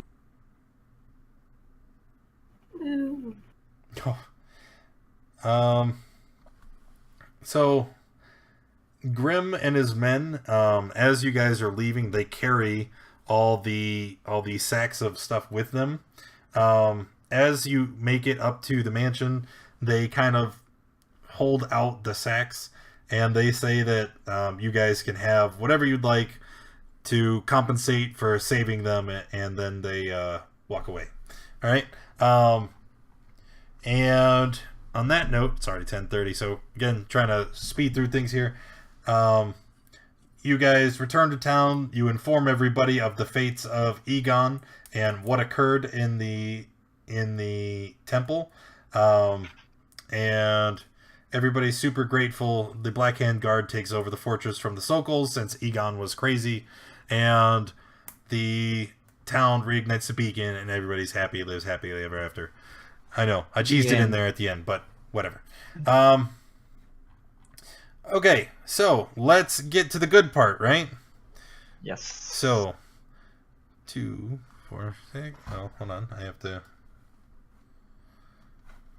that there. Put that there. So meh. We had how many? 3. So 600 plus how many ghouls? 3. Pretty sure you guys are just gonna hit the max. Oh no, there's a lot of you.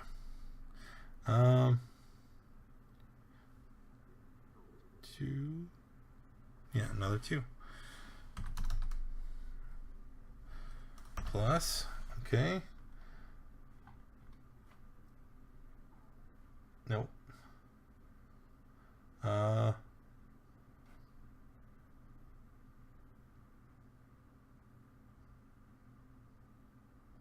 Nope. Okay.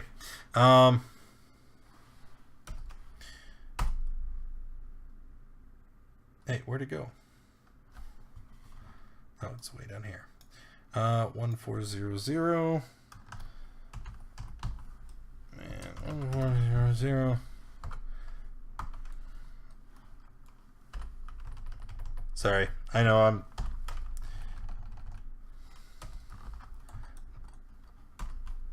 It's okay. You're just Plus. calculating stuff. Yeah, it's not the most interesting shit.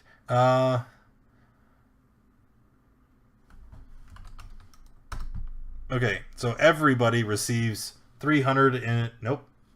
The minimum amount that a player can receive for participating is 450 experience. So I didn't need to calculate shit. Everybody gets 450 experience.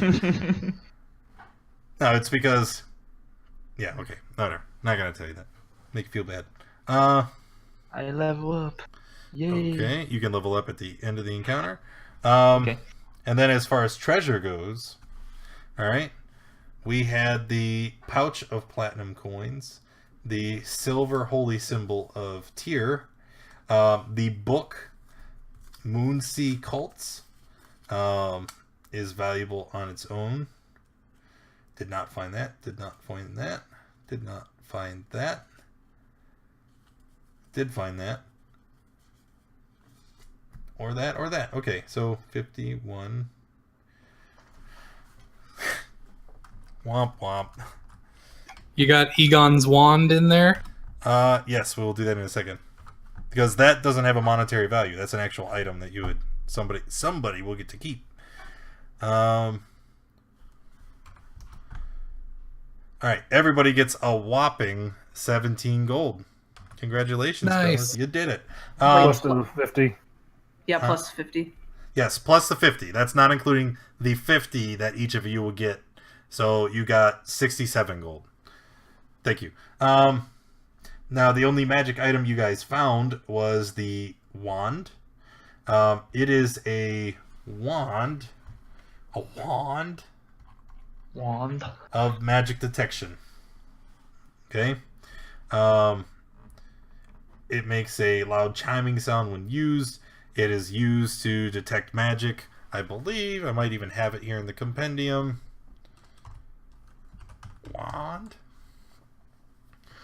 Wand of magic detection.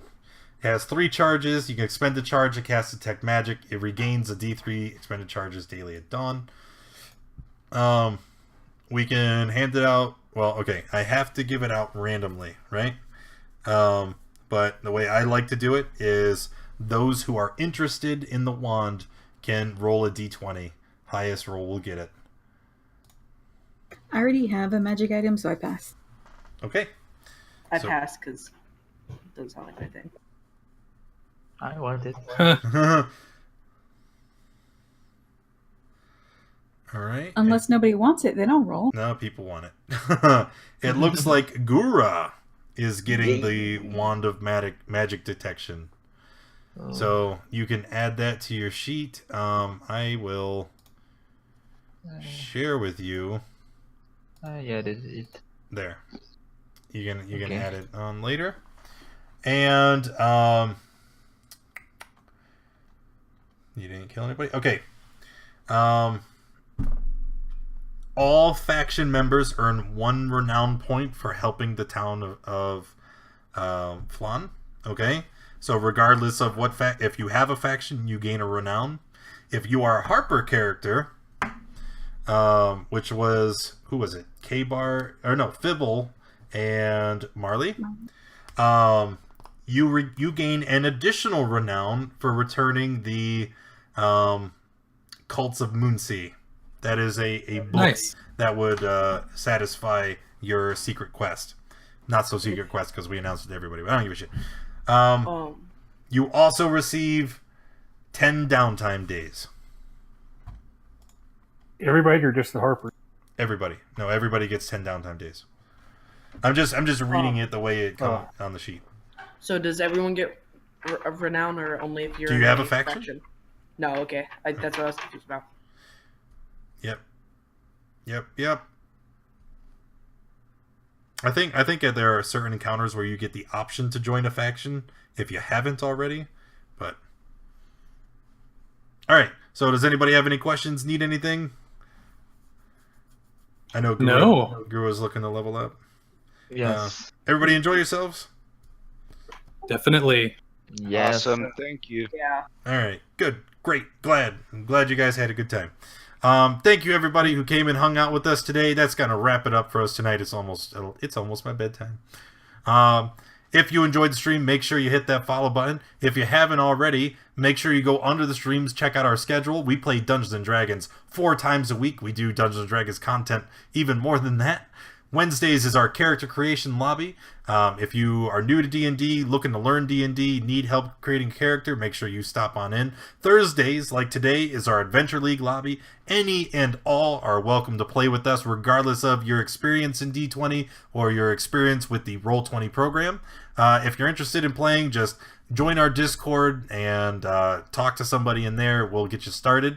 And then on Fridays, we play Horde of the Dragon Queen. Saturdays, we play Tomb of Annihilation. And Sundays, we play The Curse of Strahd. So we do a lot here.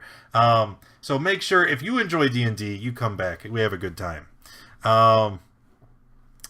Thank you guys for stopping in. I appreciate all of you. And I will see you tomorrow.